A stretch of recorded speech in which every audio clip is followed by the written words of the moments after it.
BTTH life simulator system. अध्याय 321 पीछा छुड़ाना। माहौल जीवंत और चहल पहल भरा था, लेकिन तियान शुआंगजी बेफिक्र रहे। एक प्रसिद्ध व्यक्ति के रूप में वे ऐसे दृश्यों के आदी थे और दूसरों की बकबक उनकी मनस्थिति को विचलित नहीं कर सकती थी। पहले एल्डर, हमारे शिष्य एकत्र हुए हैं।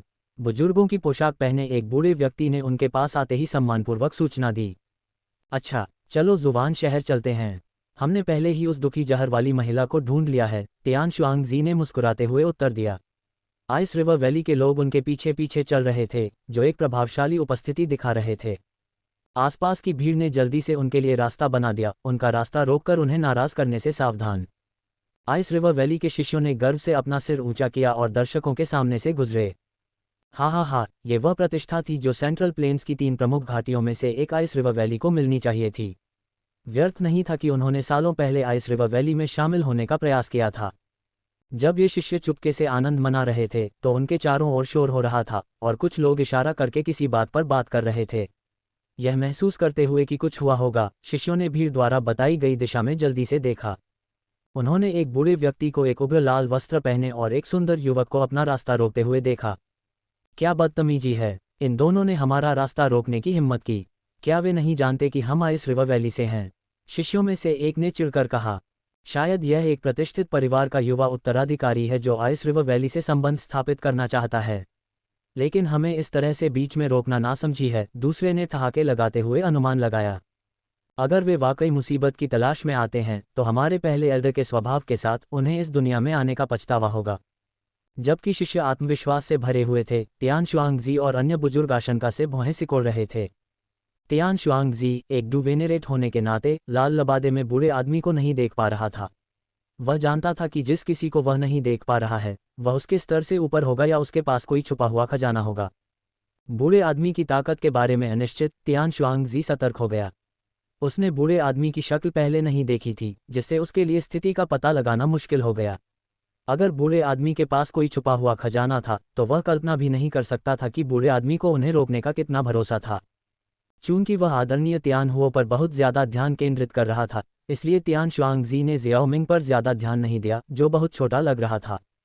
थोड़ी देर सोचने के बाद तियान शुआंगजी ने विनम्र होने का फैसला किया और आदरणीय तियान हुओ की ओर अपना हाथ बढ़ाते हुए धीरे से मुस्कुराया।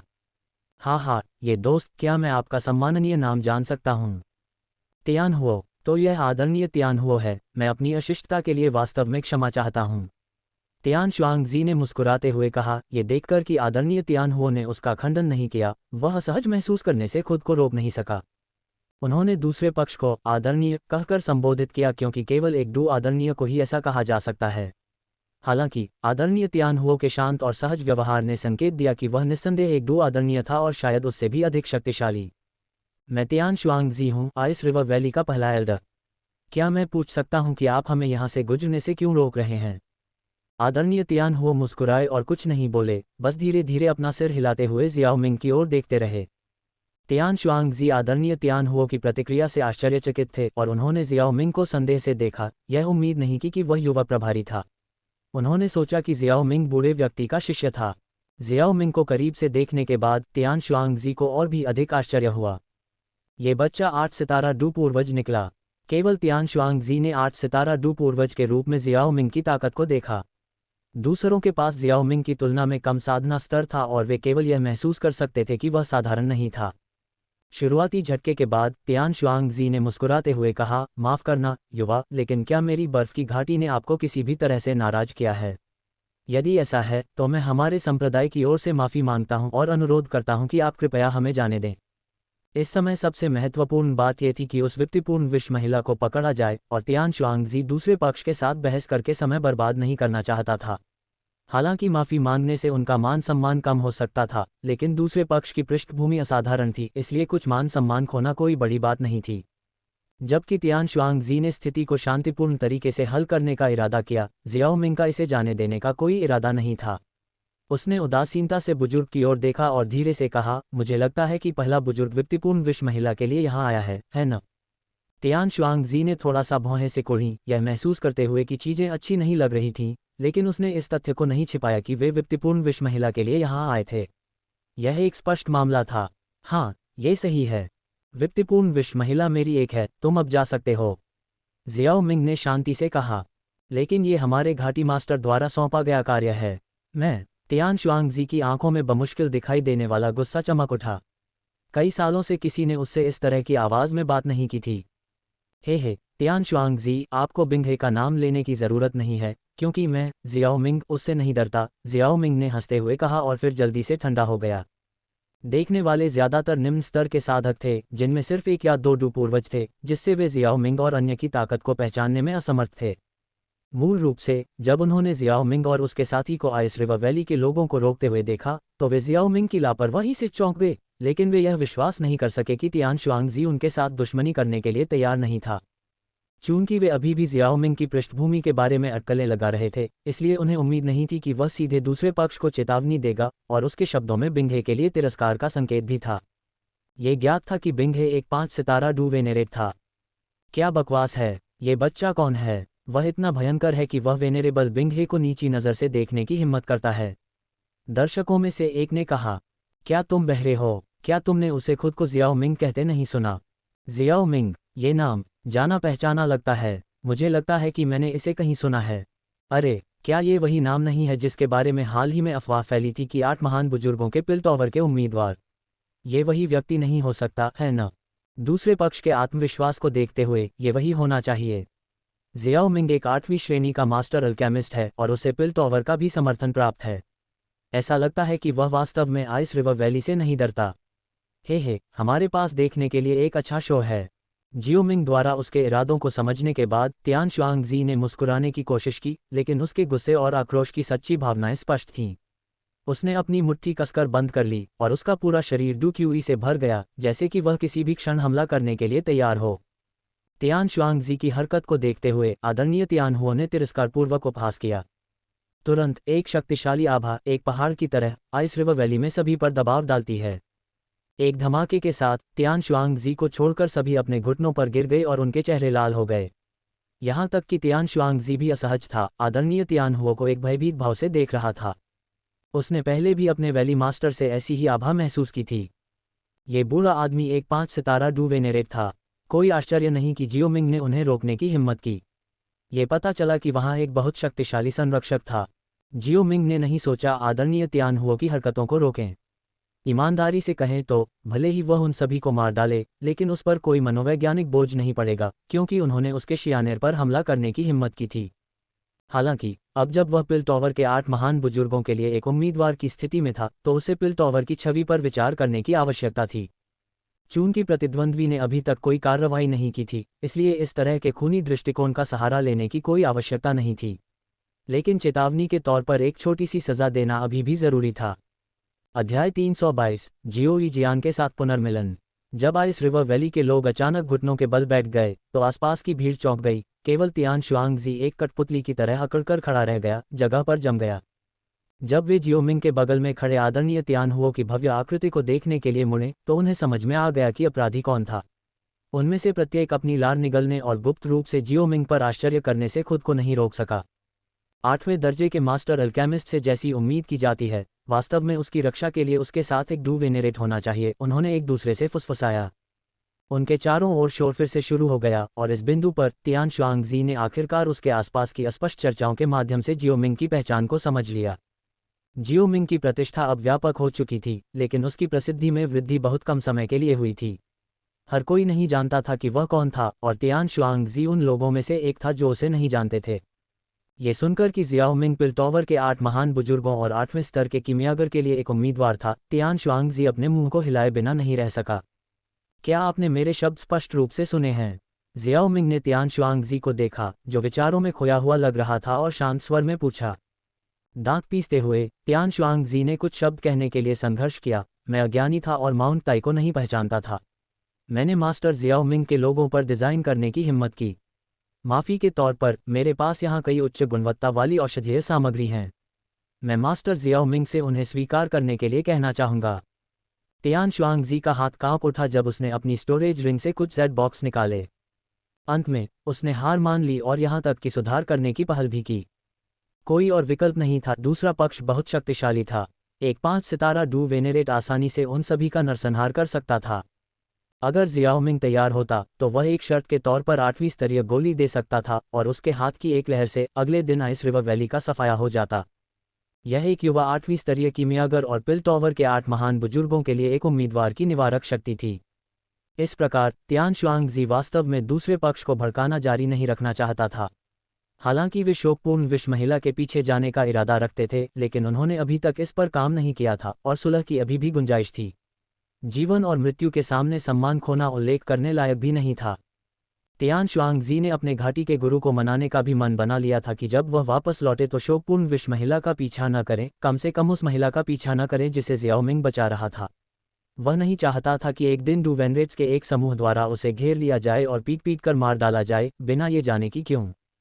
तियान शुआंग जेड के अच्छे निर्णय को देखकर जियाओमिंग ने आदरणीय तियान हुओ को दबाव छोड़ने का संकेत दिया और जेड बॉक्स ले लिया। दबाव छोड़ने के बाद आइस रिवर वैली के शिष्यों और बुजुर्गों ने उठने के लिए संघर्ष किया। उनकी आंखें भय से भरी हुई थीं क्योंकि वे जियाओमिंग और आदरणीय तियान हुओ को देख रहे थे, बिना उस अहंकार के जो उनमें पहली बार आने पर था। आदरणीय तियान हुओ को अपने हाथों से जेड बॉक्स निकालते देख तियान शुआंगजी ने घबरा कर पूछा, हमारे बारे में क्या? जियाओमिंग ने अपना हाथ हिलाया। अब आप जा सकते हैं। ये सुनकर तियान शुआंगजी ने संकोच नहीं किया और तुरंत अपने शिष्यों को ले गया। एक बार जब आइस रिवर वैली के लोग चले गए तो जियाओमिंग ने अचानक अपना हाथ उठाया और दर्शकों पर चिल्लाया जो अभी भी देख रहे थे, मुझे पता है कि आप में से कई लोग विस्फोट की संभावना के कारण भयानक जहर शरीर के प्रति बुरे इरादे रखते हैं, लेकिन मैं ये स्पष्ट कर दूं कि हमने पहले ही इस मुद्दे को सुलझा लिया है। अगर किसी और का भी भयानक जहर महिला को निशाना बनाने का कोई इरादा है तो यह मेरे 8वें दर्जे के कीमियागर के दुश्मन होने के बराबर होगा। परिणामों के बारे में 2 बार सोचें। इसके साथ ही उसने अपने द्वारा किए गए हंगामे पर ध्यान नहीं दिया और तुरंत आदरणीय तियान हुओ के साथ चला गया। हे जियाओमिंग, तुम में बहुत हिम्मत है। तुमने जियाओ जियानर के लिए बहुत जोरदार तरीके से बात की। मुझे यकीन है कि तुम्हारे शब्द कुछ ही समय में पूरे सेंट्रल प्लेन्स में फैल जाएंगे।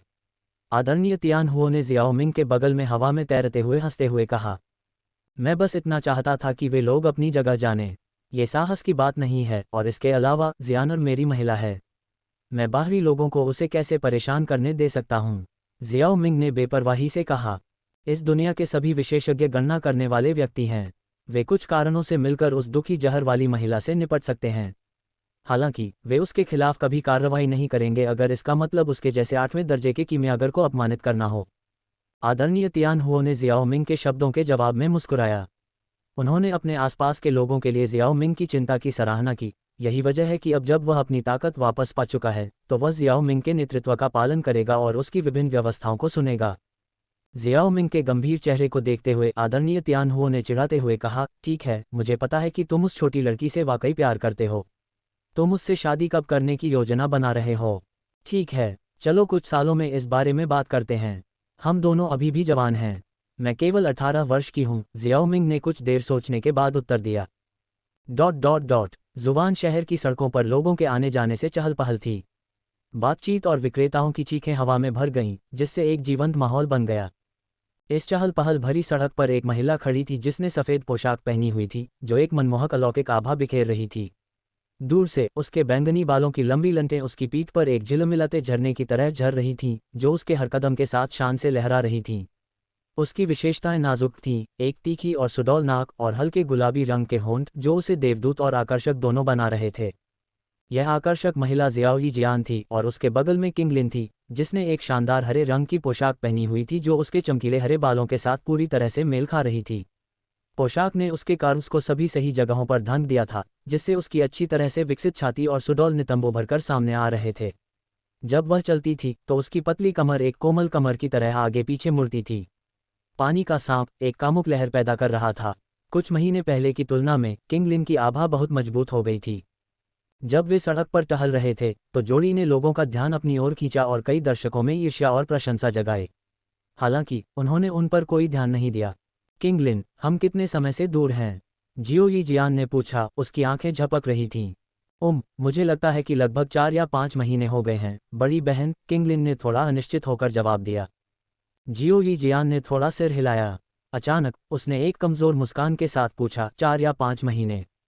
क्या तुम्हें अपने यंग मास्टर की याद नहीं आती?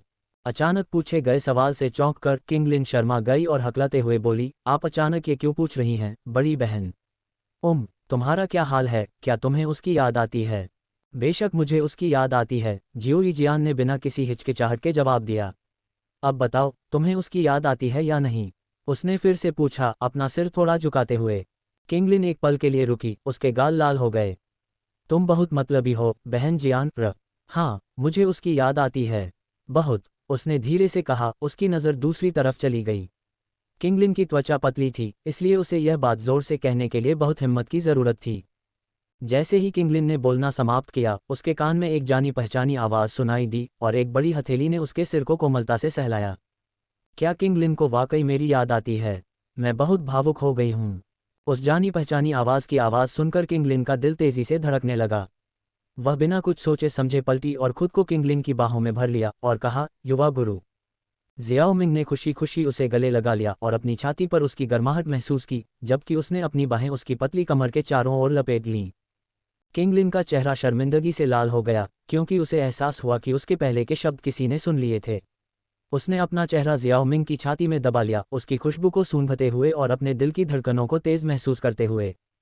जियाओ मिंग मुस्कुराया और अपने साथी की ओर देखने लगा, प्यार से मुस्कुराया। जियाओ यीजियान ने भी मुस्कुराया, उसकी आंखें गर्मजोशी और स्नेह से चमक रही थीं। थोड़ी देर बाद जियाओ मिंग ने किंगलिन के सिर को सहलाया, जो शांत लग रहा था, और आश्चर्यचकित होकर पूछा, मुझे उम्मीद नहीं थी कि तुम इतनी जल्दी प्रगति करोगे, किंगलिन। जियाओ मिंग थोड़ा हैरान था कि किंगलिन की ताकत बढ़ रही थी इतनी तेजी से। इस समय वह 6 सितारा डू सम्राट तक पहुंच गई थी। किंगलिन ने अपना सिर थोड़ा ऊपर उठाया, उसकी आंखें उत्साह से चमक रही थीं। हे, ये सब सिस्टर जियानर की बदौलत है। अगर वह मुझे ऊर्जा बपतिस्मा में भाग लेने के लिए नहीं ले जाती और भाग लेने वाले सभी अन्य लोगों को भगा नहीं देती, तो मैं इतना आगे नहीं बढ़ पाती। किंगलिन के शब्दों पर जियोमिंग का हाथ रुक गया, वह कुछ हद तक अवाक महसूस कर रही थी। कोई आश्चर्य नहीं कि किंगलिन ने इतनी बड़ी सफलता हासिल की थी। ये पता चला कि उसने सभी लाभ अपने लिए ले लिए थे। जो लोग किंगलिन के साथ बपतिस्मा के लिए प्रतिस्पर्धा कर रहे थे, वे बेहद बदकिस्मत थे। अध्याय 323, मेडुसा का बुरा समय। अपने दिल में उन लोगों के साथ सहानुभूति रखने के बाद जियाओ मिंग ने अपना ध्यान जियाओ यीजियान की ओर मोड़ दिया। ऊर्जा बपतिस्मा पर एकाधिकार करना आसान नहीं है। तुम घायल तो नहीं हुए, है न? छोटी बहन के नियंत्रण में 2 डू पूर्वजों की मदद से ये काफ़ी सरल था। जियाओ यीजियान ने एक नर्म मुस्कान के साथ उत्तर दिया। फिर वह किंगलिन की ओर चली गई, उसकी सुंदर उंगलियां धीरे से उसके सिर को सहला रही थीं। किंगलिन की बात करें तो क्या तुम्हें पता है कि वह कुछ महीने पहले ही 16 साल की हुई है? जियाओ यीजियान ने मुस्कुराते हुए कहा, उसके शब्दों का एक सूक्ष्म अर्थ था। डूक्यूई महाद्वीप में 16 साल की उम्र को वयस्कता माना जाता था। किंगलिन, जो अभी अभी अपने संयम में आई थी, ने ये सुनकर अपने दिल की धड़कन फिर से तेज महसूस की। उसके गाल लाल हो गए और उसे अपने पूरे शरीर में झुनझुनी महसूस हुई। उसने अनजाने में जियाओ मिंग को छोड़ दिया और चौंके हुए खरगोश की तरह उसके गले से बाहर कूद गई। जियाओ मिंग को अचानक उसकी बाहों की कोमलता वापस लेने से कोई एतराज़ नहीं हुआ। इसके बजाय उसने किंगलिन के लाल चेहरे और उसके शरीर की वक्रता की प्रशंसा करने के लिए एक पल लिया और फिर अपनी नज़र जियाओ यीजियान पर घुमाई, जो पास ही खड़ी थी। उसने हाथ बढ़ाया और उसे अपने गले में खींच लिया। जियाओ यीजियान ने उसके सीने से लिपटने और उसके गले में डूबने से पहले एक हल्की सी हंसी निकाली। उसने उसकी जानी पहचानी खुशबू को सूंघा, उसका दिल खुशी से धड़क रहा था। उसने प्यार भरी आंखों से उसकी ओर देखा और अपनी बाहें उसके गले में लपेट लीं, उस आदमी की बाहों में लिपटे होने की अनुभूति का आनंद ले रही थी जिसके लिए वह महीनों से दिन रात तरस रही थी। बिना किसी हिचकिचाहट के जियाओ मिंग ने अपने खाली हाथ से उसकी ठुड्डी को सहलाया और उसके मुलायम, गुलाबी होठों का स्वाद लेते हुए उसे लंबा और गहरा चूमा। किंगलिन को जियाओ मिंग की बाहों में भागते हुए देखकर सड़क पर मौजूद पुरुष जो लड़कियों को देख रहे थे, ईर्ष्या से अपनी आंखें चौड़ी कर लेते हैं। अब जब उन्होंने जियाओ मिंग को जियाओ यीजियान के होठों को चूसते हुए देखा, जो एक असाधारण सुंदरता और शालीनता वाली महिला थी, उसे अपनी बाहों में पकड़े हुए, वे सभी ईर्ष्या से अवाक रह गए। अरे, यह आदमी वाकई किस्मत वाला था। उन्हें मिल रहे ध्यान के बावजूद जियाओ यीजियान और जियाओ मिंग दोनों ही बेफिक्र रहे। वे एक दूसरे पर इतने केंद्रित थे कि उन्हें इस बात की परवाह ही नहीं थी कि दूसरे क्या सोचते हैं। कुछ पलों के बाद जियाओ मिंग ने जियाओ यीजियान को अपने आलिंगन से मुक्त किया और उसके हवा से उड़ते बालों को धीरे से व्यवस्थित किया। जियाओ मिंग ने कहा, जियान, तुमने इन महीनों में किंगलिन की देखभाल करके बहुत अच्छा काम किया है। जियाओ यीजियान ने अपनी चमकीली आंखें चंचलता से झपकाईं और उसकी बांह को गले लगा लिया। तुम्हें पता है कि मैं कितनी मेहनत कर रही हूँ, इसलिए बेहतर होगा कि तुम मेरी भरपाई करो, उसने चिढ़ाते हुए कहा, उसकी आवाज़ नर्म और आकर्षक थी। उस मामले में चलो आज रात सोए नहीं। जियाओ मिंग की आंखें शरारती ढंग से चमक उठीं। जियाओ यी जियान के गोरे कान के लोब हल्के गुलाबी हो गए क्योंकि वह उसका मतलब समझ गई थी। उसने कोई जवाब नहीं दिया, लेकिन उसके हाव भाव से यह स्पष्ट था कि वह सहमत थी। उन्हें एक दूसरे से मिले हुए बहुत समय हो गया था और वह उसके साथ लिपटने के अलावा और कुछ नहीं चाहती थी। इस समय किंग लिन पहले से ही ठीक हो चुकी थी और खुले तौर पर स्नेही जोड़े को ईर्ष्या से देख रही थी। वह कुछ पल पहले अपनी हिम्मत की कमी के लिए खुद को दोषी ठहराने से खुद को नहीं रोक सकी। किंग लिन ने फिर जियाओ मिंग के पीछे भीड़ में आदरणीय तियानहुओ को देखा। आदरणीय तियानहुओ अपने चेहरे पर मुस्कान के साथ उन तीनों को देख रहे थे।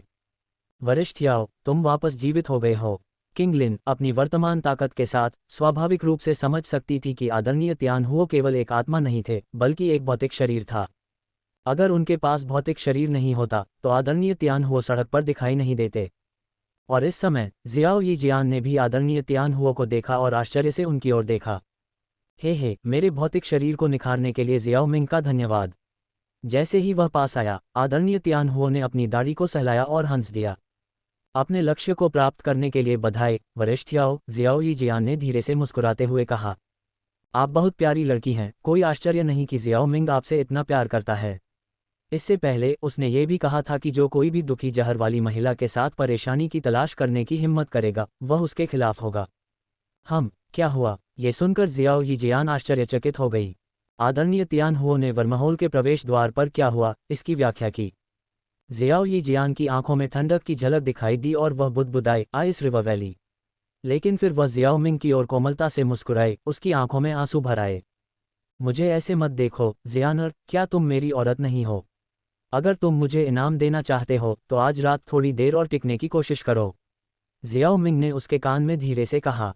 जियाओ यी जियान शर्मा गई और अपना सिर नीचे कर लिया।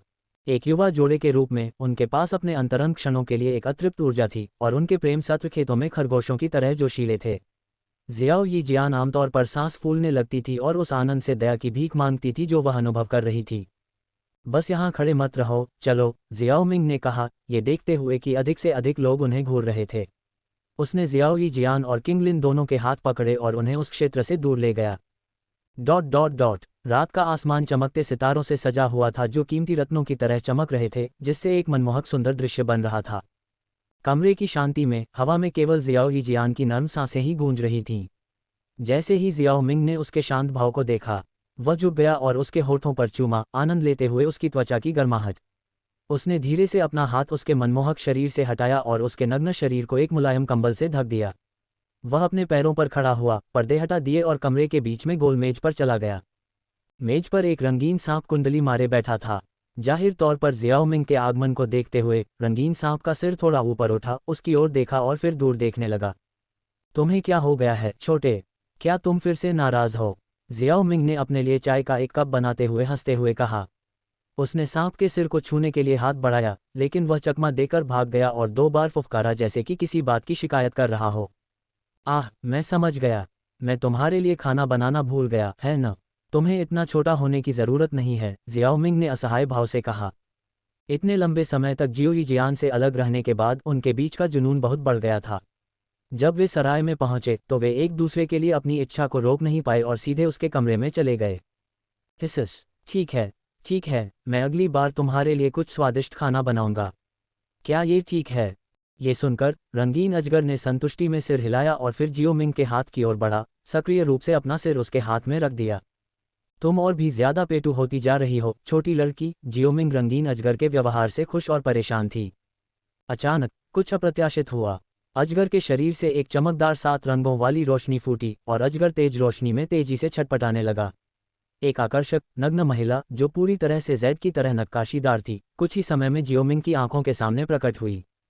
उसके बेदाग गाल और मोहक आकर्षण किसी भी आदमी को पागल कर सकते थे, लेकिन उसकी शीतलता ने एक अनूठा आकर्षण जोड़ा। पुरुष ऐसे ही होते हैं, कोई चीज़ जितनी अप्राप्य होती है उतनी ही उसमें उनकी रुचि बढ़ती है। यह महिला ज़ैड की एक उत्कृष्ट कृति थी, लेकिन अगर उसके बर्फीले व्यवहार को मानवता के स्पर्श से नर्म किया जा सकता तो वह परिपूर्ण होती। जैसे ही मेडुसा प्रकट हुई, उसने अपने वक्ष में कुछ अजीब महसूस किया। फिर उसने देखा कि जियाओ मिंग की दाहिनी हथेली उसके बर्फ सफ़ेद विशाल स्तनों में दबी हुई थी। क्या तुमने पर्याप्त स्पर्श किया है? उसकी ठंडी आवाज़ गूंज उठी। जियाओ मिंग ने अपना गला साफ किया और रानी मेडुसा के निर्दोष नग्न शरीर को देखने के बाद शांति से अपना हाथ वापस खींच लिया। यह मेरी गलती नहीं है। तुम हमेशा कहीं से भी प्रकट हो जाती हो। अपनी पहली उपस्थिति के बाद से मेडुसा 2 बार और प्रकट हुई थी और यह चौथी बार था। जब भी वह प्रकट होती तो वह जियाओ मिंग को लाभों की वर्षा करती। कुछ ही क्षण पहले जियाओ मिंग का हाथ अभी भी 7 रंगों वाले स्वर्ग निगलने वाले अजगर के सिर पर टिका हुआ था, लेकिन मेडुसा के अचानक प्रकट होने से उसका हाथ उसकी छाती पर आ गया। अपनी पहली उपस्थिति के दौरान मेडुसा कुछ शर्मीली थी, लेकिन अब उसकी आवाज़ काफ़ी ठंडी हो गई थी। ये संभव था कि उसने अब तक सावधानी को हवा में उड़ाने की मानसिकता अपना ली थी। अध्याय 324 मेडुसा की दुविधा। जियो मिंग को उसका फायदा उठाते हुए और फिर भी बेशर्मी से काम करने की हिम्मत करते हुए देखकर मेडुसा ने ठंडी सांस ली। उसके नाजुक हाथ की एक झिलमिलाहट से एक चमकदार 7 रंग की रोशनी उठी और एक लाल पोशाक में बदल गई, जिसने उसके नग्न शरीर को ढक दिया, उसके खुले शरीर के सभी निशानों को छिपा दिया। उसने अपने माथे पर गिरे लाल बालों की एक लट को शालीनता से हटाया और शांत स्वर में पूछा, हम कहाँ हैं? ये और कहाँ हो सकता है? ये स्वाभाविक रूप से सेंट्रल प्लेन्स में है, बस पिल टॉवर में नहीं, जियो मिंग ने धीरे से उत्तर दिया। उसकी आंखें अभी अभी दिखाई देने वाली लाल पोशाक पर टिकी थीं। ऐसा लग रहा था कि मेडुसा अब ऊर्जा को भौतिक रूप देने में सक्षम थी और उसने अपनी कुछ ताकत वापस पा ली थी।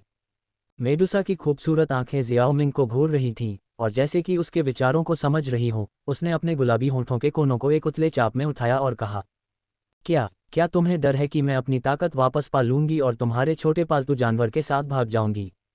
तुम्हें अपने शब्दों से मेरी परीक्षा लेने की जरूरत नहीं है। अगर मैं तुम्हें वाकई यहाँ रखना चाहती हूँ तो क्या तुम्हें लगता है कि तुम भाग सकती हो? जियाओ मिंग ने मेज पर रखी चाय का प्याला उठाया, एक घूंट लिया और धीरे से बोली। मेडुसा अच्छी तरह जानती थी कि जियाओ मिंग में उसे यहाँ रखने की ताकत है, इसलिए वह मेज से उतर गई और जियाओ मिंग के सामने बैठ गई। क्या तुम्हें अब उस छोटे बच्चे की परवाह नहीं है? उसने पूछा। बेशक मुझे परवाह है, इसीलिए मैंने तुम्हें एक सुझाव दिया। क्या तुमने इस पर विचार किया है? जियाओ मिंग ने जवाब दिया। तुम्हारा मूर्खतापूर्ण विचार है कि मैं एक बच्चा पैदा करूं। अगर मैं इस पर विचार भी करूं तो क्या तुम गारंटी दे सकते हो कि मैं खुद ही बच्चा पैदा कर पाऊंगी? या तुम चाहते हो कि मैं तुम्हारी छोटी साथी की तरह रहूं जो मौत तक तुमसे जुड़ी रहे? मेडुसा पहले से ही जियाओ मिंग के सुझाव के प्रति प्रतिरोधी थी और जब उसने उसके शब्द सुने तो वह नाराज नहीं हुई, बल्कि पर्दे से ढके बिस्तर की ओर अर्थपूर्ण ढंग से देखने लगी, जो कुछ इशारा कर रहा था। क्या तुम खुद बच्चा पैदा नहीं कर सकती? जियाओ मिंग ने संकोच से पूछा।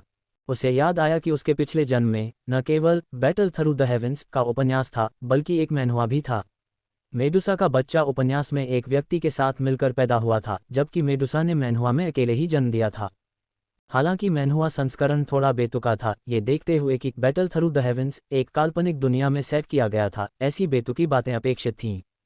कौन जानता है, मेडुसा अपने आप जन्म देने में सक्षम हो सकती है। अपने आप जन्म देना? आपको क्या लगता है कि मैं कैसी दिखती हूँ? आप अपने आप एक बच्चा क्यों नहीं पैदा करती और मुझे दिखाती हैं? रानी मेडुसा, जो अभी अभी शांत हुई थी, शर्मिंदगी से लाल हो गई और गुस्से से जवाब दिया। वास्तव में नहीं कर सकते? जियाओ मिंग ने संदेह से पूछा। नहीं, यदि यह संभव होता तो मेडुसा इतनी उलझन में नहीं होती।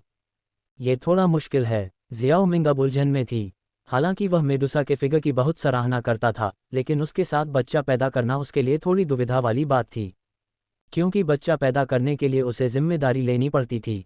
वह अपने खून को यूं ही नहीं छोड़ सकता था, लेकिन उसका अभी शादी करने का कोई इरादा नहीं था।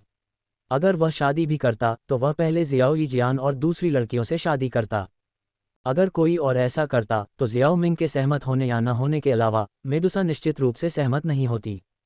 हालांकि वह 7 रंगों वाले स्वर्ग निगलने वाले अजगर की आत्मा को गायब होने देने में हिचकिचा रहा था। वह उससे बहुत ज्यादा जुड़ गया था, नहीं तो वह उसे लगातार खिलाने की परेशानी नहीं उठाता। रुको, मुझे याद है कि सिमुलेशन में मेडुसा आखिरकार इसके लिए सहमत हो गई थी। क्या ये हो सकता है? जियाओ मिंग सोच में पड़ गया।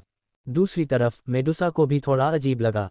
उसने जियाओ मिंग से स्वर्गीय ज्वाला उधार देने की भीख मांगी थी, स्वर्गीय ज्वाला की तपिश और बिजली के प्रकोप को सहन किया था और अंततः एक पूर्वज बन गई थी। क्या ये सब उसके कबीले की सुरक्षा के लिए नहीं था? लेकिन अब वह खुद को इस अजीब स्थिति में पाती है, जियाओ मिंग द्वारा सेंट्रल प्लेन्स में लाई गई और अकेलापन महसूस करती है, अपने कबीले में वापस जाने में असमर्थ है क्योंकि वह लंबे समय तक अपने शरीर को नियंत्रित नहीं कर सकती।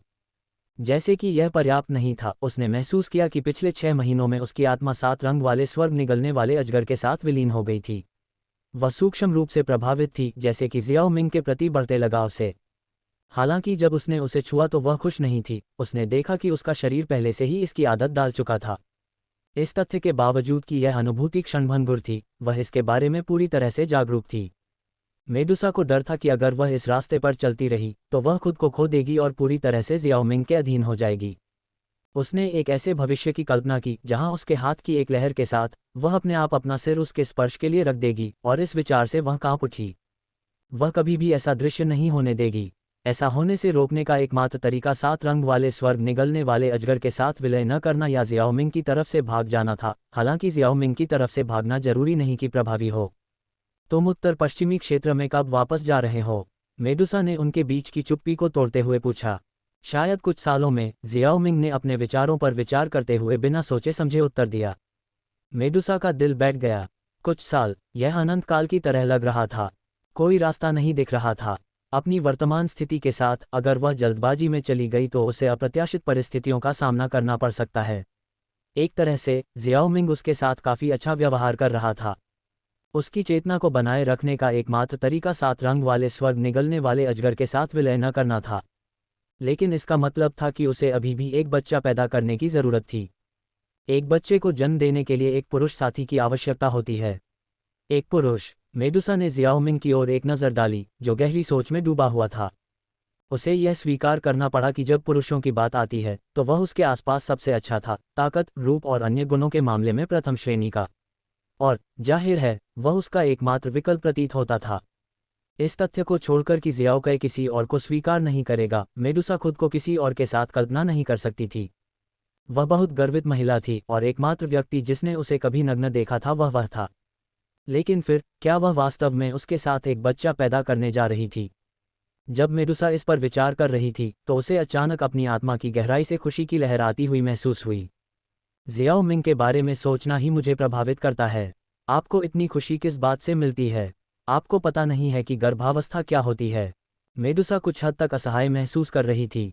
ठीक इसी वजह से वह एक बच्चा पैदा करने पर विचार कर रही थी।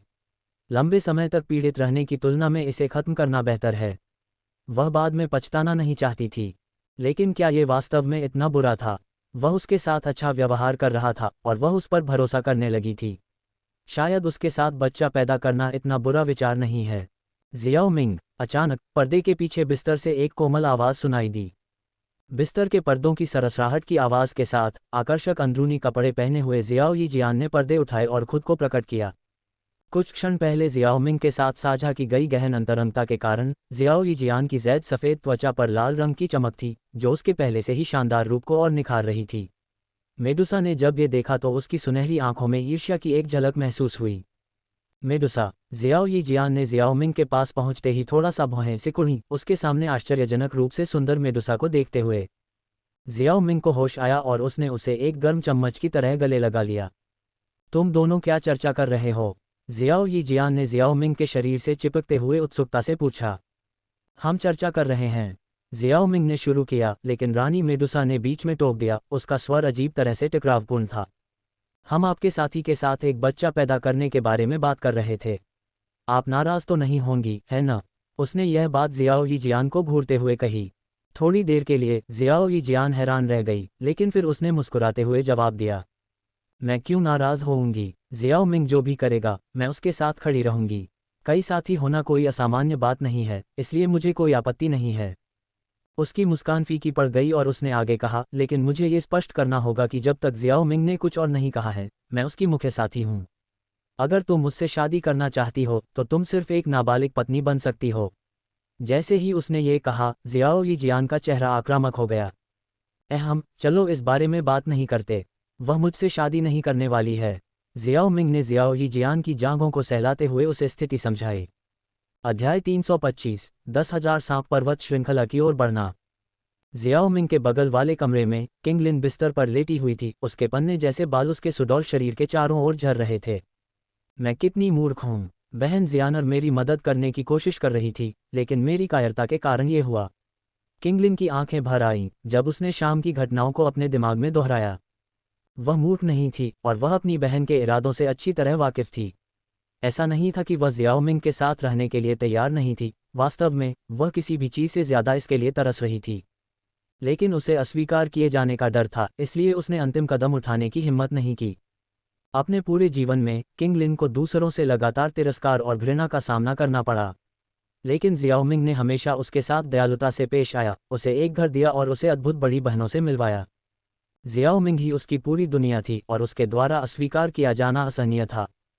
किंग लिन ने बचपन में उसके साथ एक ही कमरे में सोने का साहस किया था, ये जानते हुए कि उस समय वह उसे केवल एक छोटी बहन के रूप में देखता था। नतीजतन अस्वीकार किए जाने की कोई चिंता नहीं थी, लेकिन जैसे जैसे वह बड़ी होती गई उसका शरीर बदलता गया और वह अब एक बच्चे का मुखौटा नहीं रख सकती थी।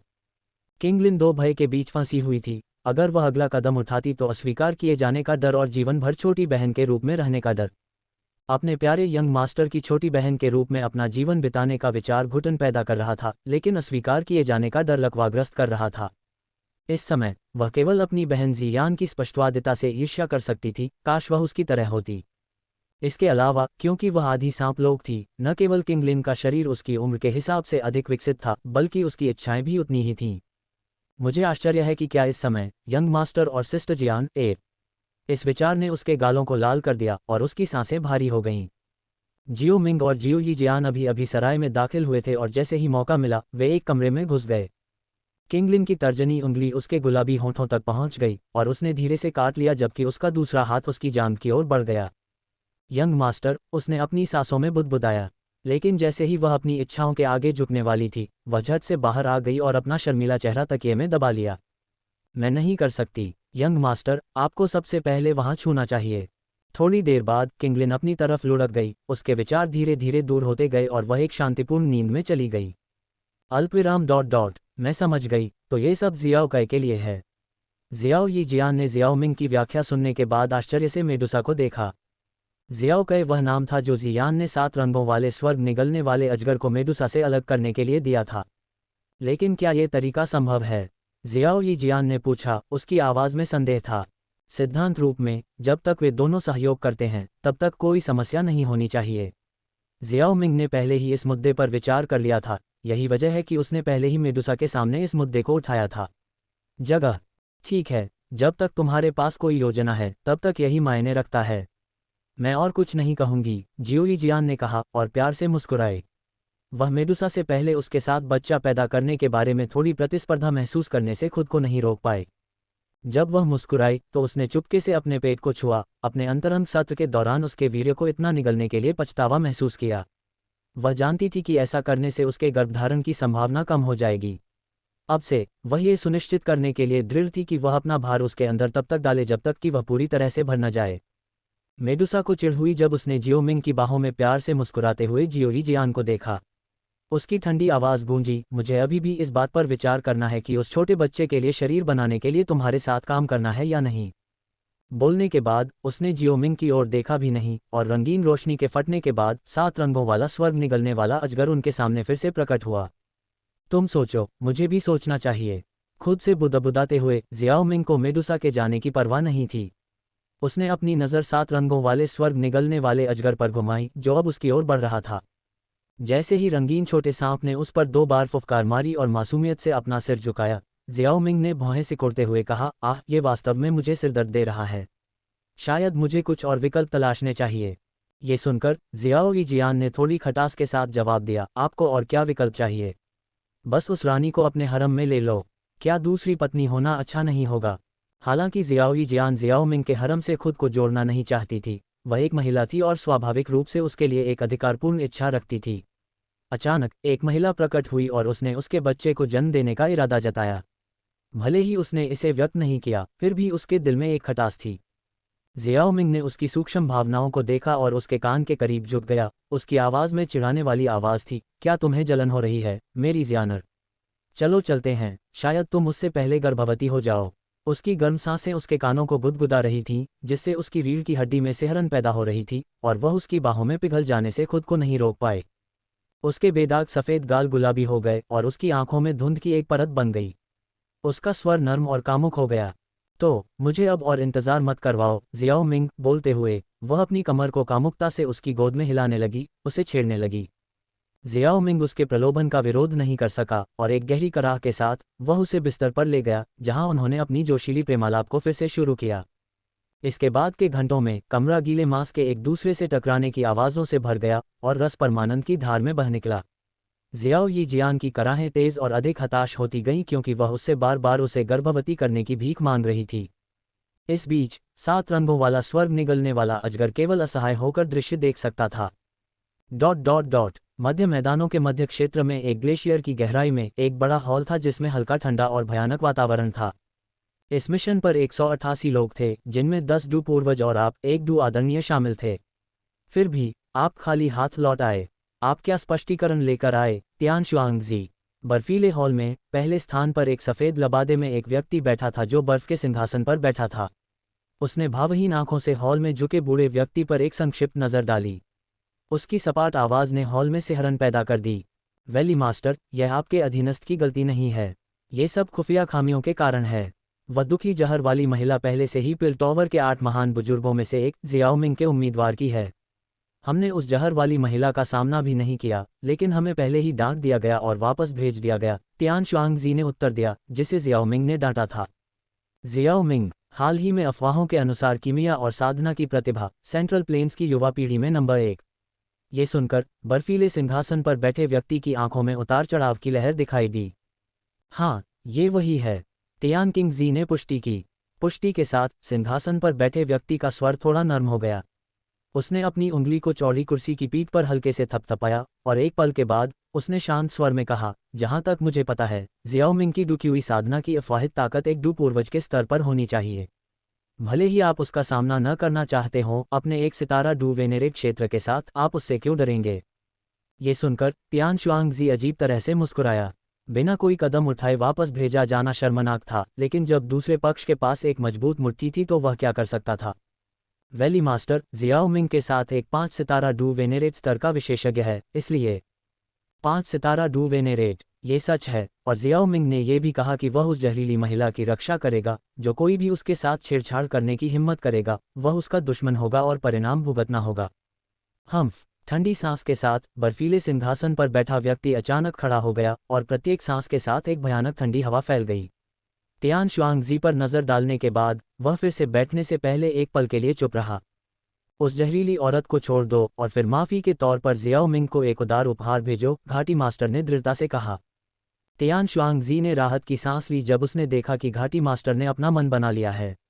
उसे अब अचानक मौत के बारे में चिंतित होने की ज़रूरत नहीं थी। घाटी मास्टर, हमें क्या भेजना चाहिए? उसने पूछा। क्या भेजना है? चूंकि यह विषैली महिला के कारण था कि हमारे बीच संघर्ष हुआ, तो चलो कुछ जहर भेजते हैं, घाटी के मास्टर ने उत्तर दिया। चूंकि आइस रिवर वैली एक कृत्रिम विषैली महिला शरीर बनाने में सक्षम थी, इसलिए उन्हें स्वाभाविक रूप से इस शरीर की गहरी समझ थी। इसके अलावा ये व्यापक रूप से ज्ञात था कि विषैली महिला शरीर का स्वामी जहरीली ऊर्जा को खाकर आगे बढ़ता है और जितना अधिक स्तर होता है, जहर ढूंढना उतना ही कठिन होता है। विषैली महिला को जो सबसे अधिक चाहिए था, उसे भेजकर आइस रिवर वैली संघर्ष को मूल रूप से उसके मूल में हल कर देगी। सुबह का सूरज तिरछा चमक रहा था, लोगों पर एक गर्म चमक डाल रहा था।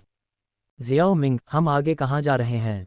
जियाओ यी जियान ने पूछा जब वे जुबान शहर के ग्रेनाइट गेट से बाहर निकले, उसका बायां हाथ पकड़े हुए। उसके हाव भाव से संकेत मिलता था कि वह अच्छे मूड में थी। जियाओ मिंग ने अपना दाहिना हाथ उठाया और याओयू से प्राप्त भेड़ की खाल का नक्शा निकाला। हम इस पर दर्ज जगह पर जा रहे हैं नक्शा, उसने कहा। यह क्या है, युवा गुरु? किंगलिन, जो उनके बगल में खड़ा था, ने जिज्ञासा से पूछा। यह एक नक्शा है जो प्राचीन स्वर्ग सर्प के स्थान को रिकॉर्ड करता है, जियो मिंग मुस्कुराया। प्राचीन स्वर्ग सर्प? जब आदरणीय तियान हुओ ने यह सुना तो वह आश्चर्यचकित हो गया। प्राचीन स्वर्ग सर्प बहुत पहले ही विलुप्त हो चुका है। अगर हम इसे पा सकते हैं और इसकी विरासत प्राप्त कर सकते हैं, भले ही हम इसका उपयोग स्वयं न कर सकें, फिर भी इसे जानवर क्षेत्र में सर्प कुलों के साथ आदान प्रदान करने से हमें बहुत लाभ होगा।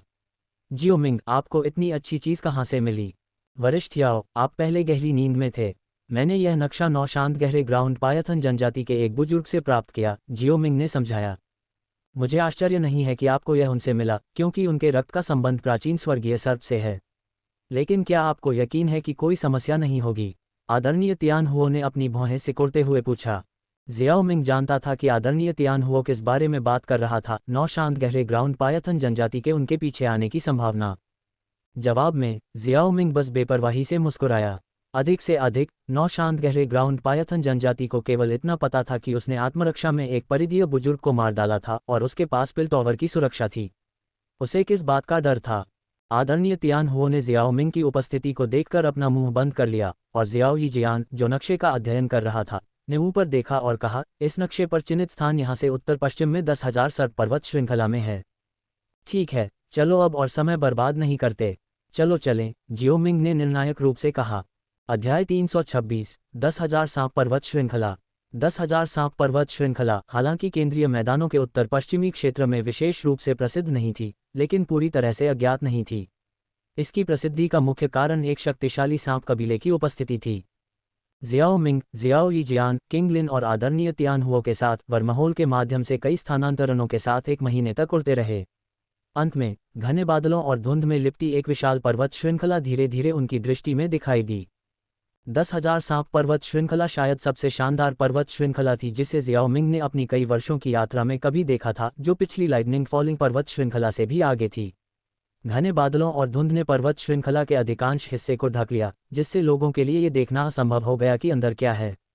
इसके अलावा ऐसा लग रहा था कि धुंध के भीतर जबरदस्त ऊर्जा छिपी हुई है। दूर से पर्वतमाला के ऊंचे पहाड़ दिखाई दे रहे थे, जिनमें से प्रत्येक कई हजार मीटर ऊंचा था और उनके मध्य भाग के चारों ओर बादल और धुंध घूम रहे थे, जिससे पहाड़ की चोटियां छिप गई थीं।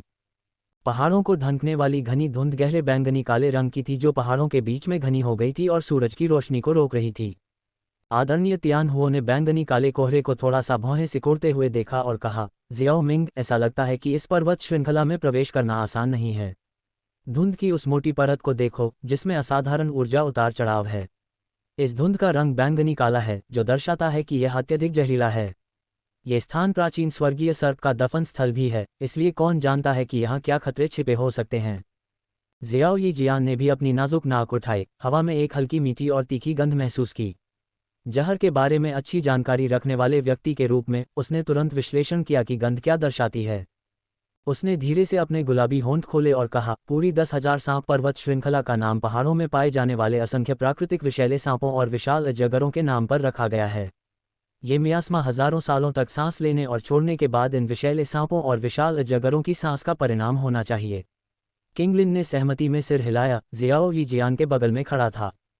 जियो मिंग ने भी जवाब में शांति से सिर हिलाया। आदरणीय तियान हुओ की तरह कोई चिंता नहीं दिखाए। बैंगनी काले रंग का मियाज़मा कोई बड़ी चिंता की बात नहीं है, जियो मिंग ने आदरणीय तियान हुओ को आश्वस्त किया। जहां तक सीनियर याओ को चिंता करने वाले खतरे की बात है, तो वह निश्चित रूप से मौजूद है। अगर प्राचीन स्वर्गीय सर्प की कब्र के स्थान पर कोई खतरा नहीं होता, तो मुझे डर है कि हमें यह अवसर पहले ही नहीं मिलता। ये समझ में आता है। जब हम वहां पहुंचेंगे तो सावधान रहेंगे, आदरणीय तियान हुओ ने जवाब दिया। कई वर्षों तक डुक्यूई महाद्वीप में घूमने के बाद वह स्वाभाविक रूप से एक भयभीत व्यक्ति नहीं था। जियो मिंग को पहले दी गई उसकी चेतावनी सिर्फ एक अनुस्मारक थी और वह अब पीछे नहीं हटेगा। हमारे पास सूर्यास्त तक अभी भी 2 घंटे हैं। हम नक्शे पर चिन्हित कम ऊंचाई वाले उड़ान मार्ग से उड़ान भरेंगे, जियो मिंग ने आगे बढ़ने से पहले बातचीत समाप्त करते हुए कहा। जियो यी जियान और अन्य लोग उसके पीछे चले गए। ... इस बीच 23 मीटर लंबा, 1.5 मीटर मोटा हरा सांप उनके पिछले स्थान के नीचे घास में निश्चल पड़ा था। समूह के चले जाने के बाद सांप पहाड़ की ओर सरक गया और रास्ते में लगे पौधे हिल गए। हरा सांप आधे घंटे तक रेंगने के बाद एक गुफा के प्रवेश द्वार पर पहुंचा। लगभग 3 मीटर मोटे 2 लाल सांप प्रवेश द्वार की रखवाली कर रहे थे, हरे सांप का रास्ता रोक रहे थे। कुछ हिस की आवाज़ों का आदान प्रदान करने के बाद उन्होंने हरे सांप को अंदर जाने दिया।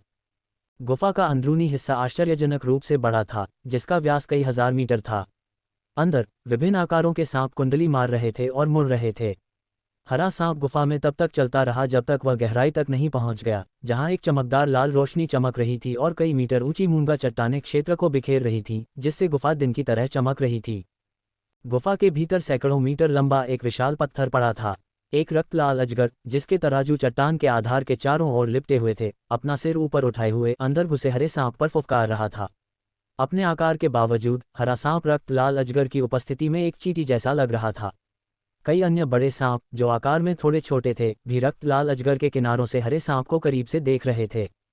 जादुई जानवरों का पदानुक्रम हमेशा सख्त रहा है और छोटा और विनम्र हरा सांप घबराया हुआ दिखाई दिया, जो अपने सिर को ऊपर उठाए और अपनी लाल जीभ को बाहर निकाले हुए रक्त लाल तराजू वाले विशाल अजगर पर लगातार फुफकार रहा था।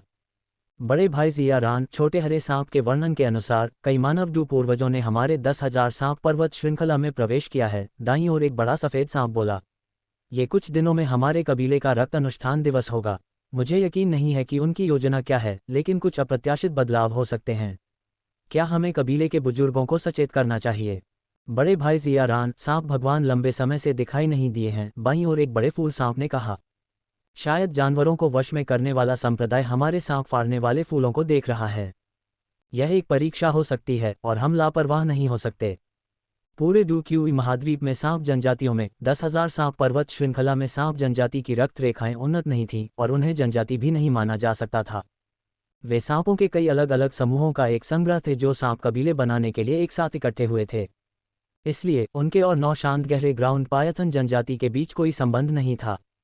और फिर भी कम रक्त रेखा वाले ये सांप अपनी वर्तमान स्थिति तक पहुंचने में सक्षम थे क्योंकि उनके पास भरोसा करने के लिए कुछ था, सांप फाड़ने वाला फूल, या बल्कि वह खजाना जो सांप फाड़ने वाले फूलों का उत्पादन कर सकता था। सांप फाड़ने वाला फूल सांप आत्मा पवित्र फल के समान कार्य करता था जिसे जियाओमिंग ने प्राप्त किया था। एकमात्र अंतर यह था कि सांप फाड़ने वाले फूल का अधिक कीमती और शक्तिशाली प्रभाव था और इसका उपयोग मनुष्यों के अलावा अन्य प्राणियों द्वारा किया जा सकता था। सांप कबीले को बनाए रखने के लिए 10,000 सांप पर्वत श्रृंखला की क्षमता का मतलब था कि इस क्षेत्र में सांप फाड़ने वाले फूल का उत्पादन बेहद भयानक था और जिस स्थान पर ऐसा उत्पादन हो सकता था उसमें कुछ अनूठी विशेषताएं होनी चाहिए थीं। यह स्वाभाविक ही था कि इसे पाने की इच्छा की जाती। बीस्ट टैमिंग सेक्ट एक छिपा हुआ संप्रदाय था जो सेंट्रल प्लेन्स में थरी वैलीज जितना प्रसिद्ध नहीं था, लेकिन ये कम शक्तिशाली नहीं था। वे लंबे समय से पास के 10,000 स्नैक माउंटेन रेंज में रुचि रखते थे और दोनों पक्षों के बीच कई बार संघर्ष हुआ था। केंद्रीय लाल स्केल्ड ब्लड पाइथन ने बहुत देर बाद ही अपनी आंखें खोलीं। उसकी शोकाकुल आवाज़ गूंजी, बुजुर्गों को सूचित करने के लिए एक सांप भेजो। ओह, भूल जाओ, मैं खुद ही चला जाऊंगा। मुझे उम्मीद थी कि जिया मान रक्त अनुष्ठान दिवस में शामिल होने का इंतजार करेगी, लेकिन जब वह वापस आएगा तो तुम उसे जाने दे सकते हो। इसके अलावा सुनिश्चित करें कि आप उन कुछ मनुष्यों के ठिकाने का पता न खोएं। उनका पीछा कौन करेगा? उसने पूछा, अपनी लालटेन जैसी आंखों से क्षेत्र को स्कैन करते हुए। सफ़ेद सांप और फूल सांप को छोड़कर जो छठे दर्जे के जादुई जानवर थे, वहां 5वें दर्जे के 3 या 4 और चौथे दर्जे के सांप जैसे जादुई जानवर भी थे। जब जियारान ने इसके बारे में पूछा तो बड़ा सफ़ेद सांप चुप रहा और उसकी सांस और हृदय गति को देखता रहा। आखिरकार वे लोग पूर्वजों के दायरे में थे और उनका पीछा करना बहुत खतरनाक होगा। इसे दूसरे सांपों पर छोड़ देना बेहतर था। फूल सांप को भी ऐसा ही लगा। स्थिति को देखते हुए जियारान ने ज्यादा कुछ नहीं कहा, बल्कि नीचे चौथे दर्जे के जादुई जानवरों के स्थान की ओर अपनी नज़र घुमाई। उसकी आंखों में हत्यारी मंशा का संकेत दिखाई दिया। कुछ ही पलों के बाद एक हरा अजगर बीच की ओर सरक गया और कई बार फुफकारने लगा। लाल स्केल्ड ब्लड पाइथन ने सिर हिलाया और कहा, ठीक है, ये लूमांग होगा। हालांकि एक पर्याप्त सुरक्षित नहीं है। हुई यान और शिम्यू, तुम दोनों एक साथ जाओगे और बारी बारी से उनका पीछा करोगे। सावधान रहो कि पकड़े न जाओ। 2 लंबे भूरे काले सांप बाहर निकले और लूमांग का पीछा किया। अपने मोटे शरीर को घुमाते हुए वे गुफा से बाहर निकले, जल्दी से पीछे पीछे। लूमांग ने अपने 2 साथियों को पर्वत श्रृंखला के माध्यम से ले जाने में कुछ समय लिया। वे सूर्यास्त के बाद चांदनी में घास वाले क्षेत्रों से भी चले। 10,000 सांप पर्वत श्रृंखला में अनगिनत सांप थे और अपनी कम बुद्धि के बावजूद वे जियाओमिंग और अन्य का पता लगाने में सक्षम थे। जियाओमिंग और उसके साथी जमीन के करीब उड़े और रास्ते में हजारों सांपों और दूसरे सांप जैसे जानवरों का सामना करने के बावजूद उन्होंने उन पर ज्यादा ध्यान नहीं दिया। इनमें से ज्यादातर जीव या तो निचले स्तर के या आम सांप थे। इसके अलावा ये 10,000 सांपों की पर्वत श्रृंखला थी, सांपों का प्राकृतिक आवास, इसलिए हर मोड़ पर उनका सामना करना अपरिहार्य था। सूर्यास्त के बाद जियाओमिंग और उसके साथियों ने आराम किया और भूनने और अपनी भूख मिटाने के लिए एक जंगली खरगोश पकड़ा। अध्याय 327, सर्प देवता। हालांकि 10,000 सांप पर्वत श्रृंखला का नाम सांपों के नाम पर रखा गया था, लेकिन इस क्षेत्र में सिर्फ सांप ही नहीं रहते थे, बल्कि वे ज्यादा संख्या में थे। जियाओमिंग द्वारा पकड़ा गया मोटा खरगोश काफी बड़ा था और उसे किंगलिन ने जल्दी से साफ करके आग पर रख दिया। लपटों की तेज गर्मी में रंगीन और रसीले खरगोश का मांस चटकने लगा, जिससे मुंह में पानी लाने वाली खुशबू आ रही थी जो जियाओमिंग और अन्य लोगों की नाक में जा रही थी, जिससे वे हल्की मुस्कान दिखा रहे थे। आदरणीय तियान हुओ ने कहा, मैं कई सालों से मर चुका हूं, लेकिन मुझे उम्मीद नहीं थी कि सॉफ्ट बोन्ड एन्चेंटिंग रैबिट अभी भी मौजूद होगा। हालांकि इसका दर्जा ऊंचा नहीं है, लेकिन इसका स्वाद बेमिसाल है। जब मैं जिंदा था तो इसने पहले ही कई लोगों को इसे पकड़ने के लिए आकर्षित किया था। खरगोश प्रकार के जादुई जानवर साल में 6 से 8 बार प्रजनन कर सकते हैं और उनमें अद्भुत प्रजनन क्षमता होती है। भले ही उनका बड़े पैमाने पर शिकार किया जाए, लेकिन उन्हें खत्म करना मुश्किल है। हालांकि सॉफ्ट बोन्ड एन्चेंटिंग खरगोश अब वाकई दुर्लभ है, किंग लिन ने खरगोश को आग पर पलटते हुए कहा। तुम वाकई जादुई जानवरों के बारे में बहुत कुछ जानती हो, किंग लिन। मैं प्रभावित हूँ, जियाओ मिंग ने उसकी प्रशंसा की। धन्यवाद यंग मास्टर, उसने जवाब दिया, उसके गाल खुशी से लाल हो गए। किंग लिन को सांप प्रकार के जादुई जानवरों के बारे में कुछ जानकारी थी, क्योंकि triple Z green snake flower pupils उन्हें नियंत्रित कर सकते थे और वह अन्य जादुई जानवरों के बारे में भी बहुत कुछ जानती थी। किंग लिन ही वह थी जिसने सॉफ्ट बोन्ड एन्चेंटिंग खरगोश की खोज की थी। जियाओ मिंग और अन्य की ताकत के साथ वे शायद आग जलाने और खाना पकाने की जहमत नहीं उठाते। उनकी खेती जितनी अधिक होगी, भोजन की उनकी मांग उतनी ही कम होगी और भोजन केवल उनकी भूख को संतुष्ट करने के लिए खाया जाएगा। ठीक है, ये खाने के लिए तैयार है, किंग लिन ने खरगोश के मांस को देखते हुए कहा, जो सुनहरे पीले रंग में बदल गया था। उसने अपने स्टोरेज रिंग से एक छोटी बोतल निकाली और खरगोश के मांस पर थोड़ा पाउडर डाला, जिससे खुशबू और भी तेज हो गई। उस बोतल में क्या है, मिस किंग लिन? आदरणीय तियान हुओ ने उत्सुकता से पूछा। किंग लिन के होठों पर एक गर्म मुस्कान थी जब उसने जवाब दिया, यह एक मसाला मिश्रण है जिस पर यंग मास्टर ने शोध किया है। उन्होंने मुझे इसका उपयोग करना सिखाया। यंग मास्टर, ये लीजिए, किंग लिन ने कहा, एक पैर तोड़कर जियाओ मिंग को दिया, जिसने इसे जियाओ यी जियान को दिया। जियाओ यी जियान मुस्कुराया और स्वाद का आनंद लेते हुए एक छोटा सा टुकड़ा खाया। किंग लिन ने परवाह नहीं की और एक और पैर तोड़कर जियाओ मिंग को फिर से पेश किया, लेकिन उसने अपना सिर हिला दिया। मेरे बारे में चिंता मत करो, किंग लिन, तुम इसे खुद खा सकते हो, उसने एक गर्म मुस्कान के साथ कहा। आओ, मेरे साथ बैठो। जियाओ मिंग ने धीरे से उसका पतला हाथ लिया, उसे अपनी गोद में बैठने के लिए मार्गदर्शन किया। फिर उसने उसे अपने हाथ में पकड़े हुए खरगोश के पैर का स्वाद लेने के लिए इशारा किया। एक अचंभे में किंग लिन के गाल लाल हो गए। उसने शर्म से सिर हिलाया और चुपचाप मांस को चबाना शुरू कर दिया, हर कोमल निवाले का स्वाद लेते हुए। यह उसके लिए एक मीठे सपने जैसा था। जियाओ मिंग के होठों पर एक प्यारी सी मुस्कान खेली जब उसने उसके बहते हुए पन्ना हरे बालों को सहलाने के लिए हाथ बढ़ाया। हालांकि उसने शुरू में किंग लिन से उसकी प्रतिभा के लिए संपर्क किया था, लेकिन उसे जानने के वर्षों के बाद वह पहले से ही उसके लिए बहुत कीमती हो गई थी। सच में, जियाओ मिंग का इरादा नहीं था कि वह नौकरानी की तरह काम करना जारी रखे, लेकिन किंग लिन ने खुद ऐसा करने से इनकार कर दिया। वह जानता था कि किंग लिन इस तरह से काम करने में अधिक सहज महसूस करती है, इसलिए उसने उसे रोकने के लिए मजबूर नहीं किया। इसके बजाय वह उसे कार्यों के माध्यम से प्रदर्शित करना चाहता था कि वह पहले से ही परिवार का सदस्य मानी जाती है। जियाओ यी जियान ने केवल थोड़ा मुस्कुराया, फिर अपना सिर जियाओ मिंग के कंधे पर टिका दिया, खरगोश के पैर का स्वाद लेते हुए। पास में खड़े आदरणीय तियान हुओ ने इस गर्मजोशी भरे दृश्य को देखा और अपनी दाढ़ी को रगड़ते हुए हंसते हुए कहा, मिस किंग लिन, आपकी नज़रें वास्तव में सिर्फ अपने युवा गुरु पर ही हैं। आप इस बूढ़े आदमी के लिए कुछ बनाना भूल गईं। आह, माफ़ करें। किंग लिन को एहसास हुआ और उसने घबराकर माफ़ी मांगी। जियाओ मिंग ने उसे अपनी गोद में बिठाते ही बाकी सब कुछ फीका पड़ गया था। वरिष्ठ याओ, किंग लिन को तंग मत करो, जियाओ मिंग ने कहा और एक हाथ से किंग लिन के सिर को सहलाया और दूसरे हाथ से टहनियाँ आग में फेंकी। फिर उसने बचे हुए खरगोश के मांस को अपने और आदरणीय तियान हुओ के बीच बांट दिया। आदरणीय तियान हुओ ने अपना हिस्सा प्राप्त करने के बाद एक निवाला खाया और प्रशंसा की सांस ली। जैसे जैसे वह बड़ा होता गया, उसने पाया कि उसे युवा लोगों को चिढ़ाने में अधिक से अधिक मजा आता था, क्योंकि यह उसे पुराने दिनों की याद दिलाता था और किंग लिन के प्रेमग्रस्त व्यवहार ने उसे भरपूर मनोरंजन प्रदान किया। कुछ देर के लिए माहौल शांत हो गया। वह स्थान जहां जियाओ मिंग और उसके साथी अब स्थित थे, घने जंगल में एक छोटा सा समाशोधन था। कैंप फायर की रोशनी समाशोधन के किनारे को मुश्किल से ही रोशन कर पा रही थी, जबकि जंगल खुद अंधेरा था। हिस हिस, 100 मीटर दूर एक हरे अजगर और 2 भूरे काले विशालकाय सांपों ने हवा में गंध को सूंघा और अपने मुंह से फुफकारने की आवाज निकालते हुए लार टपकाने से खुद को रोक नहीं पाए। सौभाग्य से चौथे दर्जे के जादुई जानवर की बुद्धि बहुत कम नहीं थी। भले ही हवा में फैलती खुशबू लुभावनी थी, लेकिन वे पास नहीं आए। हालांकि हरे अजगर ने लापरवाही से काम नहीं किया, लेकिन इसका मतलब यह नहीं था कि किसी ने इस पर ध्यान नहीं दिया। जैसे ही वह कैंप फायर के पास बैठा, जियाओ मिंग की आंखों में चिंतन की झलक दिखाई दी, फिर उसने अपना हाथ हिलाया। उसी समय पेड़ की शाखाओं की सरसराहट ने आसपास के सन्नाटे को तोड़ दिया। एक जोरदार धमाके के साथ समाशोधन के किनारे पर एक विशाल पेड़ गिर गया। गिरे हुए पेड़ द्वारा छोड़े गए अंतराल से 23 मीटर लंबे 3 विशाल सांप निकले और कैंप फायर की चमक में खींचे चले गए। आदरणीय तियान हुओ और लड़कियां पहले ही अपने हाथों में खरगोश के मांस से निपटना समाप्त कर चुकी थीं। उन्होंने अपने सामने जियाओ मिंग की आत्मा शक्ति द्वारा नियंत्रित विशाल सांपों को कुछ उलझन के साथ देखा। क्या जियाओ मिंग अपने भोजन से संतुष्ट नहीं था और एक अतिरिक्त नाश्ता चाहता था? हालांकि अनुभवी आदरणीय तियान हुओ को जल्दी ही समझ में आ गया कि क्या हो रहा था। क्या वे सांप कबीले के स्काउट हैं? आदरणीय तियान हुओ ने बहुत पहले ही 10,000 सांप पर्वत श्रृंखला में कुछ छिपी हुई आभाओं को महसूस किया था। ऐसा ही होना चाहिए। किंगलिन, उनसे संवाद करो, जियाओ मिंग ने कहा और उन्हें उसके सामने ले गया। किंगलिन ने सिर हिलाया।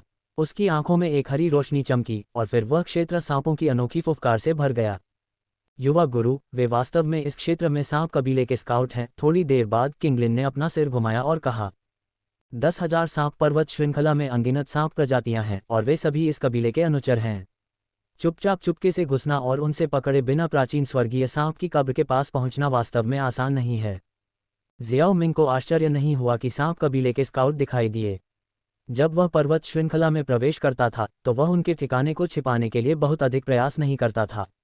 एक कारण ये था कि खुद को छिपाना मुश्किल था और दूसरा कारण ये था कि यह अनावश्यक था। 10,000 सांप पर्वत श्रृंखला में सांप कबीले की ताकत 3 घाटियों की बर्फ नदी घाटी के बराबर थी, इसलिए उसे किसी भी चीज से डरने की जरूरत नहीं थी। ईमानदारी से कहूं तो अब जियाओ मिंग के पास जो शक्ति थी उससे वह पहले से ही सेंट्रल प्लेन्स में कई संप्रदायों को कुचल सकता था। सिम्युलेटर में उसे 10,000 स्नैक माउंटेन रेंज में कोई नुकसान नहीं हुआ था, इसलिए जियाओ मिंग सिर्फ इसलिए सतर्क था कि कहीं उसमें वर्णित तथाकथित स्नैक लॉर्ड अचानक हमला न कर दे। जियाओ यी जियान और अन्य लोगों को 10,000 स्नैक माउंटेन रेंज और छिपे हुए स्नैक कबीले की गहरी समझ नहीं थी, इसलिए वे सभी भौचक्के रह गए। जियाओ मिंग, क्या तुम्हें लगता है कि प्राचीन स्वर्गीय सर्प की कब्र उनके द्वारा खोजी गई है? यह असंभव है। मैंने अभी अभी मानचित्र पर देखा कि अंतिम गंतव्य पर्वत श्रृंखला के केंद्र में है, और चाहे वह खोजा जाए या नहीं, संघर्ष तो होगा ही। मुझे उम्मीद है कि समय आने पर वे पीछे हटने के लिए पर्याप्त समझदार होंगे। अन्यथा किंगलिन के triple Z green snake flower शिष्य बहुत व्यस्त हो जाएंगे। जादुई जानवर अपने क्षेत्र की रक्षा के लिए बहुत ही कठोर थे, और जैसे ही जियाओ मिंग और उसके साथी 10,000 सांप पर्वत श्रृंखला में प्रवेश करते हैं, सांप उनका पीछा करना और उन पर नजर रखना शुरू कर देते हैं। इसका ये भी अर्थ था कि संघर्ष अपरिहार्य था जब तक कि जियाओ मिंग और उसका समूह 10,000 सांप पर्वत श्रृंखला को नहीं छोड़ देता या सांप कबीले ने पीछे हटने की पहल नहीं की। जियाओ मिंग संघर्ष शुरू नहीं करना चाहता था अगर यह जरूरी न हो। आखिरकार उनके बीच कोई दुश्मनी नहीं थी, तो लड़ाई क्यों? ... जिया रैन को इस बात का बिल्कुल अंदाजा नहीं था कि उसके भेजे स्काउट्स को जियाओ मिंग और उसके साथियों ने थोड़े समय की निगरानी के बाद ही पकड़ लिया था। वह दिन रात दौड़ता रहा और 7 दिनों तक बिना आराम किए केंद्रीय क्षेत्र में पहुंचा, जो सांपों के कबीले का मुख्य क्षेत्र था। वहां कई दर्जन मीटर ऊंची चट्टानों से बनी एक विशाल गुफा थी। गुफा के प्रवेश द्वार पर एक विशाल सांप कुंडली मारे बैठा था, और जब उसने जिया रैन के चमकीले लाल शरीर को देखा तो उसने आश्चर्य से आवाज निकाली, जिया रैन, क्या तुम्हें पर्वत श्रृंखला के बाहरी इलाके की रखवाली नहीं करनी चाहिए? रक्त अनुष्ठान अभी कुछ दिन दूर है, तुम जल्दी वापस क्यों आ गई? सांप ने पूछा। कुछ मानव साधक पर्वत श्रृंखला में घुस आए हैं और मैं इसकी सूचना देने आया हूं, जिया रैन ने जवाब दिया और फिर सीधे गुफा में घुस गया। कुछ ही देर में जिया रैन का विशाल शरीर एक घाटी में दिखाई दिया। घाटी छोटे छोटे सांपों से भरी हुई थी और इन छोटे सांपों के बीच में एक बदसूरत सफ़ेद बालों वाला बूढ़ा आदमी अपनी आंखें खोल रहा था। जिया रैन, मैं रक्त अनुष्ठान की तैयारी कर रहा हूँ, तुमने मुझे क्यों परेशान किया? बूढ़े आदमी ने पूछा। मैं तीसरे एल्डर को ये बताने आया हूँ कि कुछ मानव साधक पर्वत श्रृंखला में प्रवेश कर चुके हैं और उनका रुख केंद्रीय क्षेत्र की ओर है। मुझे डर है कि यह जानवरों को वश में करने वाला संप्रदाय या अन्य ताकतें हो सकती हैं, इसलिए मैं इसकी सूचना देने के लिए जल्दी वापस आ गया, जिया रैन ने समझाया। मानव साधक, क्या आपको यकीन है? तीसरे एल्डर ने पूछा। मुझे पूरा यकीन है, जिया रैन ने जवाब दिया। चलो अभी इसके बारे में चिंता न करें। सांप भगवान रक्तकुंड में एकांत में हैं, हम अनुष्ठान के बाद बात करेंगे। अध्याय 328, प्राचीन स्वर्ग सर्प। आकाशीय बादलों से आच्छादित पर्वत श्रृंखला के बीच प्राचीन वृक्ष स्वर्ग की ओर बढ़े हुए थे, जो परिदृश्य को एक सतत छाया में ढंक रहे थे। जब जियाओ मिंग और उसके साथी जंगल में टहल रहे थे तो हवा में एक नाजुक धुंध छाई हुई थी, जो सफ़ेद रेशम की तरह बह रही थी। घने छत से छनकर आती धूप घास के मैदान पर बीच बीच में सुनहरी रोशनी के धब्बे डाल रही थी। ओस से चूमा हुआ घास का मैदान चमक रहा था, घास फूलों और नम मिट्टी की एक मनमोहक सुगंध छोड़ रहा था। अपनी नाक सिकुड़ते हुए जियाओ मिंग ने फुसफुसाते हुए कहा, हवा में मीठी खुशबू काफ़ी कम हो गई है और आसपास कम रैंक वाले सांप हैं। हम शायद केंद्रीय क्षेत्र में पहुंच गए हैं, बाद में सावधान रहना। वैसे किंगलिन, आपके triple Z green snake flower पुतलियों को प्राचीन स्वर्ग सर्प के प्रति एक खास आकर्षण होना चाहिए। अगर आपको कुछ असामान्य दिखाई देता है तो हमें ज़रूर बताएं, उसने उसे याद दिलाया। मम्मा, किंगलिन मुस्कुराए और सिर हिलाया, उसका सिर समझ में आ गया। वरिष्ठ याओ, अब से हम अपनी सुरक्षा के लिए आप पर और भी अधिक भरोसा करेंगे, जियोमिंग ने कहा। चिंता मत करो, आदरणीय तियान हुओ ने मुस्कुराते हुए आश्वस्त किया। बिना कुछ कहे जियोमिंग एक कदम के साथ गायब हो गया, पहाड़ों में और भी गहराई में चला गया। आदरणीय तियान हुओ और लड़कियां उसके पीछे पीछे चल रही थीं। जैसे जैसे वे गहराई में गए, निम्न श्रेणी के सांपों की उपस्थिति कम होती गई। आधे घंटे बाद किंगलिन ने हलचल महसूस की और जियोमिंग की आस्तीन पकड़ ली और चिल्लाया, युवा गुरु, मुझे लगता है कि वहां पहाड़ पर कुछ मुझे बुला रहा है। जियोमिंग, जियो यी जियान और आदरणीय तियान हुओ ने अपना ध्यान उसकी ओर लगाया। जैसा कि जियोमिंग ने अनुमान लगाया था, उन्होंने अभी तक पूरी तरह से खोज नहीं की थी, लेकिन किंगलिन ने पहले ही पुकार को महसूस कर लिया था। किंगलिन, क्या इस कॉल में कुछ अजीब है? जियाओ मिंग ने पूछा। नहीं, मुझे ऐसा लग रहा है कि यह मुझे बुला रहा है और जल्दी आने के लिए कह रहा है। किंगलिन ने अपनी आंखें झपकाईं और फिर जियाओ मिंग की ओर देखते हुए पूछा, युवा मास्टर, अब हमें क्या करना चाहिए? हालांकि उनका उद्देश्य प्राचीन स्वर्गीय सर्प की कब्र को खोजना था, लेकिन आगे कब बढ़ना है, इसका निर्णय अंततः जियाओ मिंग के हाथ में था। बेशक, चलो सीधे वहां चलते हैं, जियाओ मिंग ने बिना किसी हिचकिचाहट के कहा। आगे विचार विमर्श की कोई जरूरत नहीं थी। ठीक है, आदरणीय तियान हुओ और जियाओ यी जियान ने बिना किसी आपत्ति के सहमति जताए। किंगलिन के नेतृत्व में वे चारों जंगल में गायब हो गए, उनके रूप छाया के साथ सहज रूप से घुल मिल गए। उनके पीछे जंगल शांत और खामोश रहा। एक और घने जंगल से गुजरते हुए जियाओमिंग ने आसपास के सांपों की उपस्थिति में वृद्धि देखी, उनमें से कई 5वीं और 6ठी रैंक पर थे। इससे संकेत मिलता है कि वे वास्तव में 10,000 सांप पर्वत श्रृंखला में गहराई तक पहुंच गए थे। 10,000 सांप पर्वत श्रृंखला में इतने सारे सांप प्रकार के जादुई जानवर हैं और उनकी ताकत बहुत भयानक है। ये संभवतः इस स्थान पर प्राचीन स्वर्गीय सर्प के पतन से जुड़ा हुआ है, हालांकि सटीक कारण अज्ञात हैं, जियोमिंग ने चुपचाप सोचा। हालांकि 10,000 सांप पर्वत श्रृंखला एक विशाल क्षेत्र में फैली हुई थी, जियोमिंग के समूह के लिए, जो पहले से ही इसमें गहराई तक प्रवेश कर चुके थे, यह एक दुर्गम बाधा नहीं थी। यदि वे अनावश्यक ध्यान आकर्षित करने के बारे में चिंतित नहीं थे, तो जियोमिंग और उनके साथी आदरणीय तियान हुओ से एक स्थानिक मार्ग खोलने के लिए कह सकते थे, जो उन्हें सीधे पर्वत श्रृंखला के केंद्र में ले जाता। लगभग 10 मिनट के बाद समूह ऊंचे पहाड़ों के एक समूह में पहुंच गया। यह विशेष पर्वत श्रृंखला विभिन्न आकारों की गुफाओं से भरी हुई थी। बिना रुके उनके गाइड किंगलिन एक विशिष्ट गुफा की ओर चलते रहे, जियोमिंग और अन्य लोग उनके पीछे पीछे चल रहे थे। आधे घंटे बाद सांप जैसे जादुई जानवरों का एक समूह, आकार और रूप में भिन्न, उस स्थान से गुजरा जहां जियोमिंग का समूह खड़ा था। उनमें मानव रूप वाली बुजुर्ग आकृतियां और मानव और सांप दोनों की विशेषताओं वाले संकर प्राणी थे। हालांकि ये सांप उसी गुफा में नहीं घुसे जिसमें जियाओमिंग और उसके साथी घुसे थे। इसके बजाय वे कुछ मील और आगे बढ़े और एक अलग गुफा में घुस गए। आगे की गुफा गहरे अंधेरे में डूबी हुई थी, जिसमें किंगलिन आगे चल रहा था। उसने अपने रास्ते को रोशन करने के लिए एक चांदनी को ऊंचा उठाया हुआ था। उनके कदमों की गूंजती आवाज संकरे रास्ते में जोरदार तरीके से गूंज रही थी, जैसे वे अंदर की ओर बढ़ रहे थे। जैसे जैसे वे आगे बढ़ते गए, रास्ता संकरा होता गया और कई कांटे दिखाई देने लगे, जो एक पेड़ की जटिल जड़ों की तरह आपस में जुड़े हुए थे। बिना गाइड के रास्तों के इस भूल-भुलैया नेटवर्क में खो जाना बहुत आसान होगा। साथ ही जीवों की उपस्थिति लगातार कम होती गई। अंत में यहां तक कि जियाओमिंग भी रास्ते की गहराई से निकलने वाले एक हल्के लेकिन स्पष्ट दबाव को महसूस कर सकता था। दर्जनों मीटर चलने के बाद अचानक चारों ओर का वातावरण खुल गया, जिससे एक छिपी हुई छोटी घाटी दिखाई दी। घाटी के बीच में एक डरावना नज़ारा खड़ा था, एक विशाल सांप का कंकाल। कंकाल की लंबाई को देखते हुए जादुई जानवर सैकड़ों मीटर लंबा रहा होगा, और इसकी हड्डी की संरचना से संकेत मिलता है कि इसके जीवनकाल में इसके 9 सिर थे। हालांकि अब उनमें से केवल 4 सिर ही बचे थे। कंकाल को सजाने वाली दरारें उस क्रूर युद्ध की बात करती हैं जो प्राणी ने झेला था। जियाओमिंग और उसके साथी खुद को घाटी की चट्टान पर स्थित एक गुफा के प्रवेश द्वार पर पाते हैं। वे वहां खड़े होकर अचंभित होकर नीचे के विस्मयकारी दृश्य को देखते हैं। एक नाजुक आवाज में किंगलिन बोला, यह मुझे बुला रहा है। ये दबाव प्राचीन स्वर्ग सर्प से है, इसमें कोई संदेह नहीं है। आदरणीय तियान हुओ ने कहा, अपना हाथ नीचे रखते हुए जो अपनी दाढ़ी को सहला रहा था।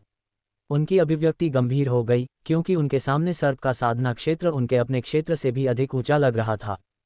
सावधान रहो, अगर यह किंगलिन को बुला सकता है तो इसका मतलब है कि इस प्राचीन स्वर्ग सर्प में अभी भी कुछ चेतना है, जियाओमिंग ने चेतावनी दी। मानो उनके शब्दों को सत्यापित करने के लिए उनके सामने कंकाल अवशेषों से अचानक एक भयानक दबाव फूट पड़ा। हड्डियों की दरारों से धीरे धीरे खूनी धुंध के रेशे रिसने लगे। जैसे जैसे धुंध छंटी, पहले की धुंधली और बेजान हड्डियां फिर से चमकदार हो गईं। इस अचानक परिवर्तन को महसूस करते हुए जियाओमिंग ने कंकाल की सावधानीपूर्वक जांच की और प्राचीन स्वर्ग सर्प के अवशेषों के नीचे लगभग आधा मीटर चौड़ा एक रक्तकुंड देखा। खूनी धुंध हड्डियों से निकल रही थी, लेकिन वास्तव में ये हड्डियों के नीचे रक्तकुंड द्वारा बनाया गया एक भ्रम था। अचानक हुए परिवर्तन ने जियाओमिंग और अन्य लोगों को सतर्क कर दिया और उन्होंने स्थिति को करीब से देखने का फैसला किया। कुछ मिनट पहले जियाओमिंग और उसके साथियों से दूर एक गुफा में एक और रक्तकुंड पाया जा सकता था। हालांकि ये रक्तकुंड प्राचीन स्वर्ग सर्प कंकाल के नीचे वाले से काफी बड़ा था। ये चौड़ाई में सैकड़ों मीटर तक फैला हुआ था और इसके केंद्र में एक मांसल आदमी तैर रहा था जो शून्य में क्रॉस लेग था। रक्त ऊर्जा के निशान उसके शरीर के चारों ओर घूम रहे थे, धीरे धीरे खत्म हो रहे थे। रक्तकुंड के बाहर कई सांप हवा में मंडरा रहे थे, जिनका मार्गदर्शन कई कमजोर दिखने वाले बूढ़े कर रहे थे। उनमें तीसरा एल्डर भी था, हालांकि वह वर्तमान में किसी प्रमुख स्थान पर नहीं था। इसके बजाय गहरे हरे रंग के लबादे में एक भयावह बूढ़ा आदमी सबसे आगे खड़ा था। ज़ियारान भी सांपों के बीच दिखाई दिया, लेकिन इस समय वह आकार में बहुत छोटा हो गया था और उसके बगल में एक सांप जानवर आदमी भी खड़ा था। खून के तालाब में मांसल आदमी ने धीरे धीरे अपनी आंखें खोलीं, जिससे रक्तरंजित राक्षसी पुतलियां दिखाई दीं, जो किसी की रीढ़ में ठंडक पैदा कर देती थीं।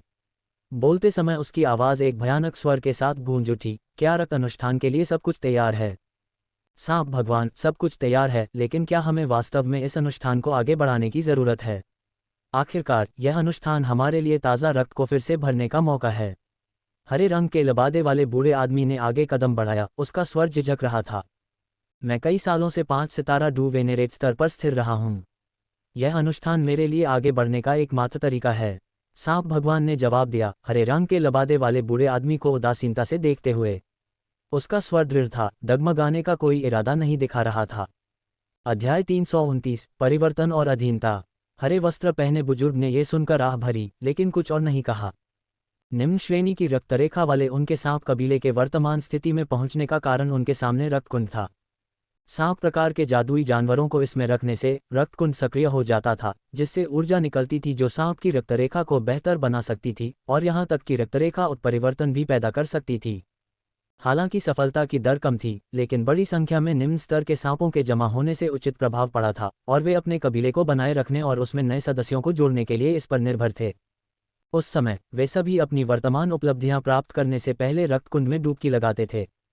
हालांकि सांप भगवान अब नियमों का उल्लंघन करना चाहते थे और पहला बुजुर्ग, जाहिर है, उनके साथ नहीं जाना चाहता था।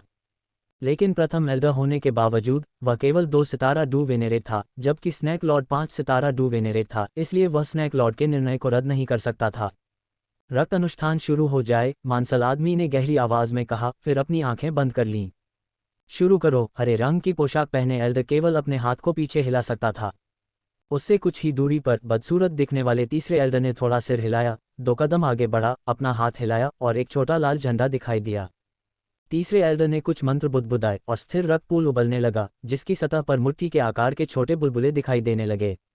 जाओ। अंत में तीसरे एल्डर ने अपना झंडा लहराया और उसे रक्त पूल की ओर इशारा किया। Plop plop plop.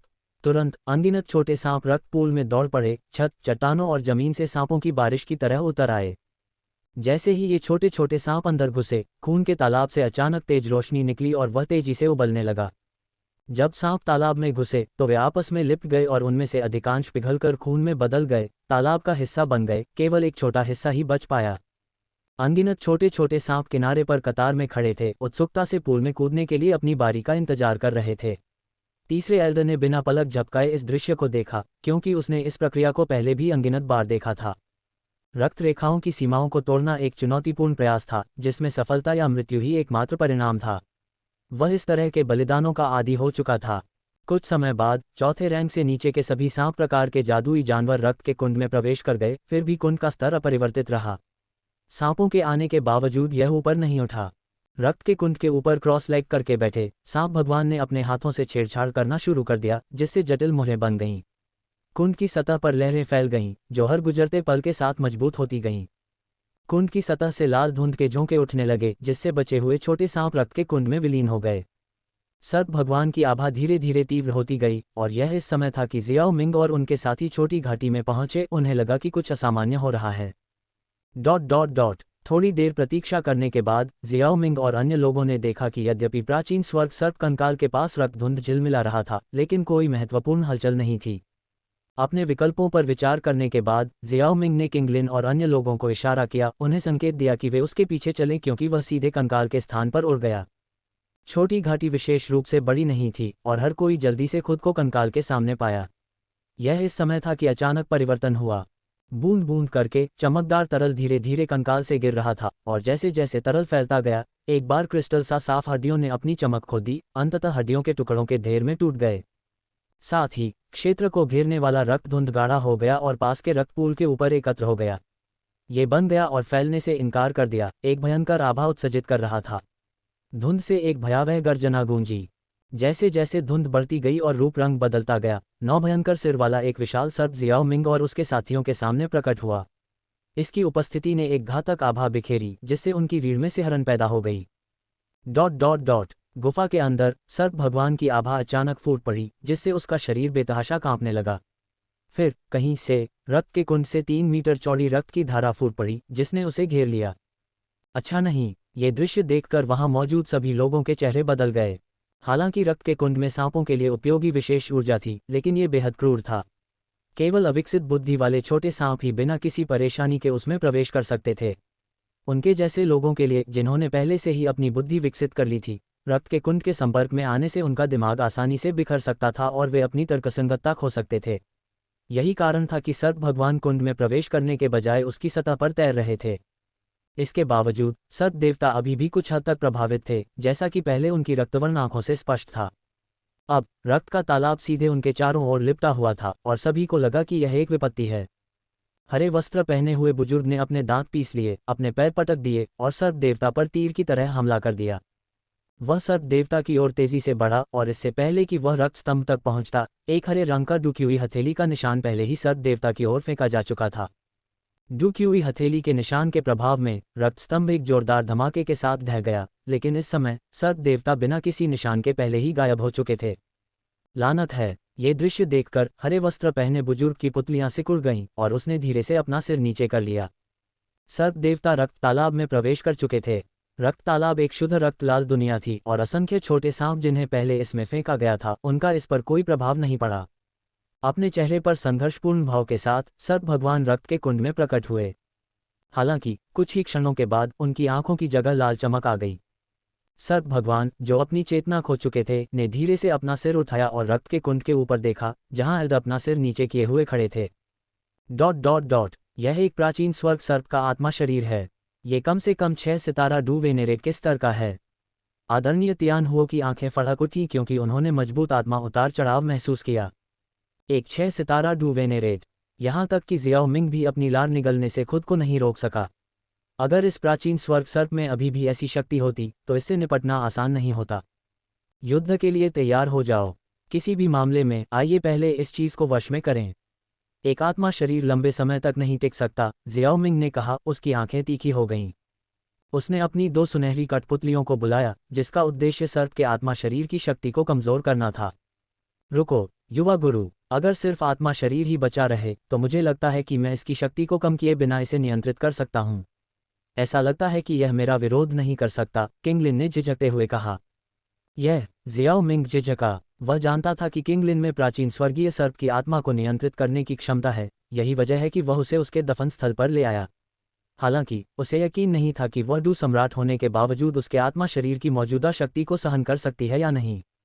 मुझे कोशिश करने दो युवा गुरु, किंगलिन ने दृढ़ता से कहा। आखिरकार आप, बहन जियानर और सीनियर याओ सभी यहाँ देखने के लिए हैं। उसने जियाओ मिंग की नज़रों का सामना दृढ़ निश्चय के साथ किया, हालांकि उसके हाव भाव में शर्म का भाव था। उद्धरण चिन्ह। ठीक है, जियाओ मिंग ने आखिरकार सहमति जताई। 9 सिर वाले सर्प को देखते हुए, जो अपेक्षाकृत शांत था, उसने किंगलिन को आत्मा शरीर को नियंत्रित करने का प्रयास करने देने का फैसला किया। प्राचीन स्वर्गीय सर्प की शेष आत्मा की शक्ति को कम करना व्यर्थ होगा। एक सिर हिलाते हुए किंगलिन आगे बढ़ी और अपने हाथों से मुहरें बनाई। उसकी पुतलियों में एक अजीब हरा फूल दिखाई दिया। उसकी आंखों से 2 हरी रोशनी निकली, जिसने भयंकर 9 सिर वाले नाग को रोशन कर दिया। आश्चर्यजनक रूप से हिंसक और जानलेवा आभा से भरा प्राचीन स्वर्गीय नाग बिल्कुल भी विरोध नहीं कर सका। थोड़े ही समय में उसने सफलतापूर्वक सांप के आत्मा शरीर पर नियंत्रण कर लिया और 9 सांपों के सिर की 18 राक्षसी पुतलियों में किंगलिन की आंखों में triple Z green snake flower पुतलियों के समान ही अजीब फूल पैटर्न दिखाई दिया। पूरी प्रक्रिया बिना किसी रुकावट के सुचारू रूप से चली, जिससे जियाओ मिंग और अन्य लोगों को राहत मिली जो ध्यान से देख रहे थे। अध्याय 330 सर्प आत्मा का छिपा हुआ खतरा। इस प्राचीन स्वर्ग सर्प की आत्मा इतनी सरल नहीं है, आदरणीय तियान हुओ ने कहा। उनके चेहरे पर सहज प्रगति के बावजूद खुशी के कोई संकेत नहीं दिखाई दिए। एक ऐसे व्यक्ति के रूप में जो अनगिनत वर्षों से एक आत्मा के रूप में अस्तित्व में था, उसे आत्मा शरीर की गहरी समझ थी। उनके निर्णय के आधार पर यदि प्राचीन स्वर्ग सर्प के आत्मा शरीर ने विरोध किया होता, तो उन्हें इसे वश में करने के लिए काफ़ी प्रयास करने की आवश्यकता होती। ये तथ्य कि सर्प आत्मा अब विरोध नहीं कर रही थी, इसका मतलब था कि उसके पास अपनी योजनाएं थीं। मैं इसके प्रतिरोध करने की क्षमता को बेअसर करने का एक तरीका ढूंढूंगा, जियोमिंग ने अपनी आंखें मूंदते हुए कहा, क्योंकि उसने अपनी नज़र विशाल प्राचीन स्वर्ग सर्प पर टिकाई थी। सर्प की आत्मा वर्तमान में आज्ञाकारी थी क्योंकि उसके पास भौतिक शरीर नहीं था। यदि वह किंगलिन के शरीर में जीवित रहना चाहता था, तो वह केवल अपने आप को उसके triple Z green snake flower पुतलियों द्वारा नियंत्रित होने दे सकता था। हालांकि जैसे जैसे प्राचीन स्वर्गीय सर्प की शक्ति धीरे धीरे ठीक होती गई, वह अनिवार्य रूप से अपने स्वामी पर हावी होने और उसे नियंत्रित करने का प्रयास करेगा, जिससे एक वैकल्पिक प्रकार का पुनरुत्थान होगा। लेकिन जियाओमिंग की मौजूदगी में वह केवल इसके बारे में सपना देख सकता था। जियाओमिंग की नज़र में प्राचीन स्वर्गीय सर्प एक उपकरण से ज्यादा कुछ नहीं था। वह जानता था कि उसकी इच्छा को कैसे नष्ट किया जाए, जैसे कि प्राचीन ड्रैगन द्वीप पर प्राचीन ड्रैगन मकबरे में साधना करके। ये पीढ़ियों से प्राचीन ड्रैगन के विश्राम स्थल के रूप में कार्य करता था और इसमें अत्यधिक प्रचुर मात्रा में ड्रैगन ऊर्जा होती थी जो 9 सिर वाले स्वर्गीय सर्प की आत्मा को दबा सकती थी, जिससे उसे पूरी तरह से परिष्कृत और अवशोषित किया जा सकता था। जब समय सही होता तो वह आवश्यक व्यवस्था करता। जी यान से उसके संबंध के साथ वह निस्संदेह उसके निर्णय का समर्थन करती। तब तक किंगलिन की ताकत भी आसमान छू जाएगी। बढ़ती ताकत की बात करते हुए जियाओमिंग ने अपने साथी के बारे में सोचा। जहर की गोली को संघनित करने के बाद जियाओ यीजियान की ताकत भी कुछ हद तक बढ़ जाएगी, जिससे उसके लिए बिना ज्यादा कठिनाई के निम्न सितारा डू वेनेरेट स्तर तक पहुंचना संभव हो जाएगा। अगर जहर की गोली विधि का एक उन्नत संस्करण जहर चिन्ह विधि होती, तो उसकी ताकत और भी बढ़ जाती। वर्तमान में जहर चिन्ह विधि उपलब्ध नहीं थी, लेकिन जहर की गोली संभव थी। हालांकि उन्हें अभी भी प्रचुर मात्रा में यांग क्यूई वाली जगह की आवश्यकता थी, जिसे ढूंढना आसान नहीं था। एकमात्र जगह जिसके बारे में जियाओमिंग को पता था, वह ये कबीले की सूर्य अग्नि प्राचीन वेदी थी। अपने विचारों को गति में रखते हुए जियाओमिंग ने अपने अगले कदमों पर विचार किया। मुझे दूर गए हुए कुछ महीने हो गए हैं। अब समय आ गया है कि मैं वापस आऊं और आधिकारिक तौर पर 8 महान बुजुर्गों में से एक के रूप में अपना पद ग्रहण करूं। इसके अलावा मैं पिल टॉवर के व्यापक नेटवर्क का लाभ उठाकर शोकपूर्ण जहर शरीर के दफन स्थान की खोज कर सकता हूं। जियाओमिंग को एहसास हुआ कि उसे खुद इसकी खोज करने की जरूरत नहीं है। एक कीमियागर का सबसे शक्तिशाली पहलू क्या है? बेशक, कनेक्शन। एक 8वें स्तर के कीमियागर और पिल टॉवर के भीतर एक प्रमुख व्यक्ति के रूप में उसके पास अमूल्य कनेक्शन थे। एकमात्र आदेश से कई व्यक्ति उत्सुकता से खोज में सहायता करेंगे और श्रेय लेने के लिए उसके पास दौड़े चले आएंगे। उसे इस बात की चिंता नहीं थी कि अन्य लोगों के पास विषैले शरीर के दफन स्थान के बारे में गुप्त उद्देश्य हैं। याओ चेन पहले ही वहां जा चुका था और विषैले शरीर के स्वामी के अलावा शेष वस्तुएं शायद दूसरों के लिए टॉयलेट पेपर से भी कम मूल्यवान थीं। जियाओमिंग आश्वस्त महसूस कर रहा था और उसे ज्यादा चिंता करने की जरूरत नहीं थी। इसके साथ ही उसे लगा कि अब समय आ गया है कि वह कुछ समय एकांत और साधना के लिए समर्पित करे। लगातार चलते रहना फायदेमंद नहीं था। वास्तव में किसी का क्षेत्र जितना ऊंचा होता है, आगे की प्रगति करना उतना ही चुनौतीपूर्ण होता है। जब तक कोई महत्वपूर्ण घटना नहीं होती, तब तक किसी पुराने राक्षस से मुठभेड़ की संभावना अविश्वसनीय रूप से कम थी। इससे ये स्पष्ट हो गया कि केंद्रीय मैदानों में अनगिनत शक्तिशाली व्यक्ति क्यों थे, फिर भी सतह पर कुछ ही सक्रिय थे। अधिकांश एकांत साधना में लीन थे। जब जियाओमिंग के विचार दौड़ रहे थे, तब बाहर केवल एक पल ही बीता था। जियाओ यीजियान ने 9 सिर वाले भव्य सर्प की ओर देखा। उसकी अभिव्यक्ति चिंता से भरी हुई थी। उसने अपनी चिंता व्यक्त की, क्या किंगलिन वास्तव में ठीक है? मुझे ठीक लग रहा है, बहन जियान। किंगलिन शांत रही और उसके चेहरे पर एक सौम्य मुस्कान थी, जैसे कि वह बिल्कुल भी प्रभावित नहीं हुई थी। हालांकि जियाओ यीजियान की चिंतित नज़र को देखकर उसने एक पल के लिए सोचा और कहा, प्राचीन स्वर्ग सर्प पूरी तरह से मेरे नियंत्रण में नहीं है। यह ऐसा है जैसे उसने खुद को मुझसे जोड़ लिया है। हालांकि इसमें एक मजबूत हत्या का इरादा है। Triple Z green snake flower pupils वर्तमान में इसे दबा रहे हैं। जब तक मैं इसकी शक्ति का अधिक उपयोग नहीं करता, तब तक कोई समस्या नहीं होनी चाहिए। किंगलिन के शब्दों से राहत महसूस करते हुए जियाओमिंग ने सिर हिलाया और कहा, एक बार जब हम वापस आएंगे, तो मैंने आपको जो आत्मा तकनीक सिखाई है, उसका लगन से अभ्यास करना सुनिश्चित करें। मैं आपके लिए कुछ आत्मा पोषण पाउडर भी परिष्कृत करूंगा। जब आप आत्मा के दायरे में प्रवेश करेंगे तो प्राचीन स्वर्ग सर्प की आत्मा का प्रभाव और भी कम हो जाएगा।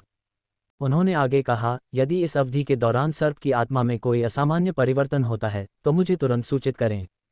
कारण चाहे जो भी हो, चूंकि यह स्वेच्छा से आपके हाथों में आ गया है, यह आज्ञाकारी रूप से आपकी ताकत बन जाएगा। किंगलिन का दिल गर्म हो गया, उसकी चमकदार आंखें कोमलता से चमक उठीं। उसने अपना सिर थोड़ा नीचे किया और कहा, मैं समझती हूँ।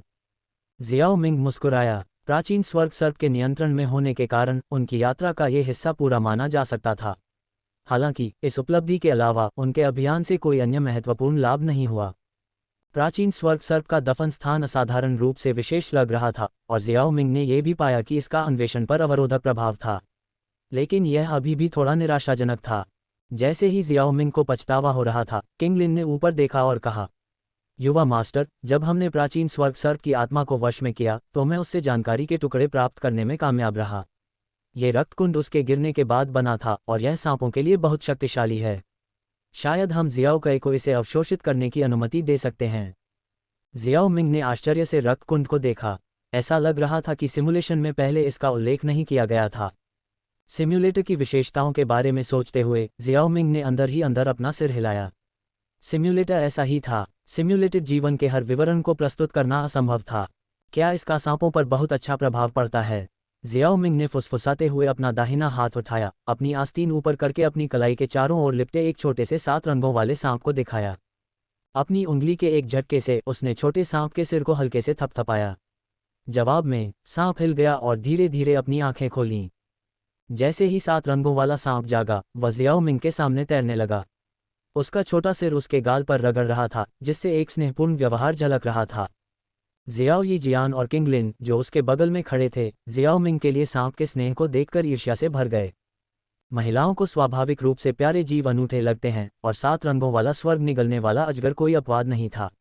अन्यथा जियाओ मिंग इसे अपनी यात्रा पर साथ नहीं लाते। जियाओ यी जियान और किंगलिन जानते थे कि 7 रंगों वाला सांप कोई और नहीं बल्कि मेडुसा था, लेकिन फिर भी उन्हें यह अविश्वसनीय रूप से प्यारा लगा। हालांकि 7 रंगों वाला स्वर्ग निगलने वाला अजगर केवल जियाओ मिंग और जी यान के प्रति ही आत्मीयता दिखाता था, दूसरों के प्रति बहुत ठंडा रवैया दिखाता था जब तक कि वे उसके सामने भोजन नहीं लाते। आदरणीय तियान हुओ ने चुपचाप दृश्य देखा। कभी कभी वह जियाओ मिंग के भाग्यशाली मुठभेड़ों पर आश्चर्यचकित हुए बिना नहीं रह सकता था। वह असाधारण शारीरिक बनावट और रक्त रेखाओं वाले व्यक्तियों से घिरा हुआ था। शोकपूर्ण विष शरीर, triple Z green snake flower pupils, 7 रंगों वाला स्वर्ग निगलने वाला अजगर, और यहाँ तक कि जी यान, वह छोटी लड़की भी सरल नहीं थी। ठीक है, ठीक है। उसने खून के छोटे से तालाब की ओर इशारा किया और कहा, जाओ और देखो कि क्या वह चीज़ तुम्हारे लिए मददगार है। 7 रंगों वाला स्वर्ग निगलने वाला अजगर अपनी हरकतें रोक देता है। जियाओ मिंग के हाव भाव से उसकी जिज्ञासा बढ़ जाती है। वह उसकी उंगली का अनुसरण करता है, अपनी नज़र शक्तिशाली ऊर्जा से भरे खून के तालाब की ओर निर्देशित करता है। फुफकार। अपनी पूंछ की एक तेज गति के साथ इंद्रधनुषी रंग का सांप जियाओ मिंग की दृष्टि से गायब हो गया और खून के तालाब के ऊपर पुनः प्रकट हुआ।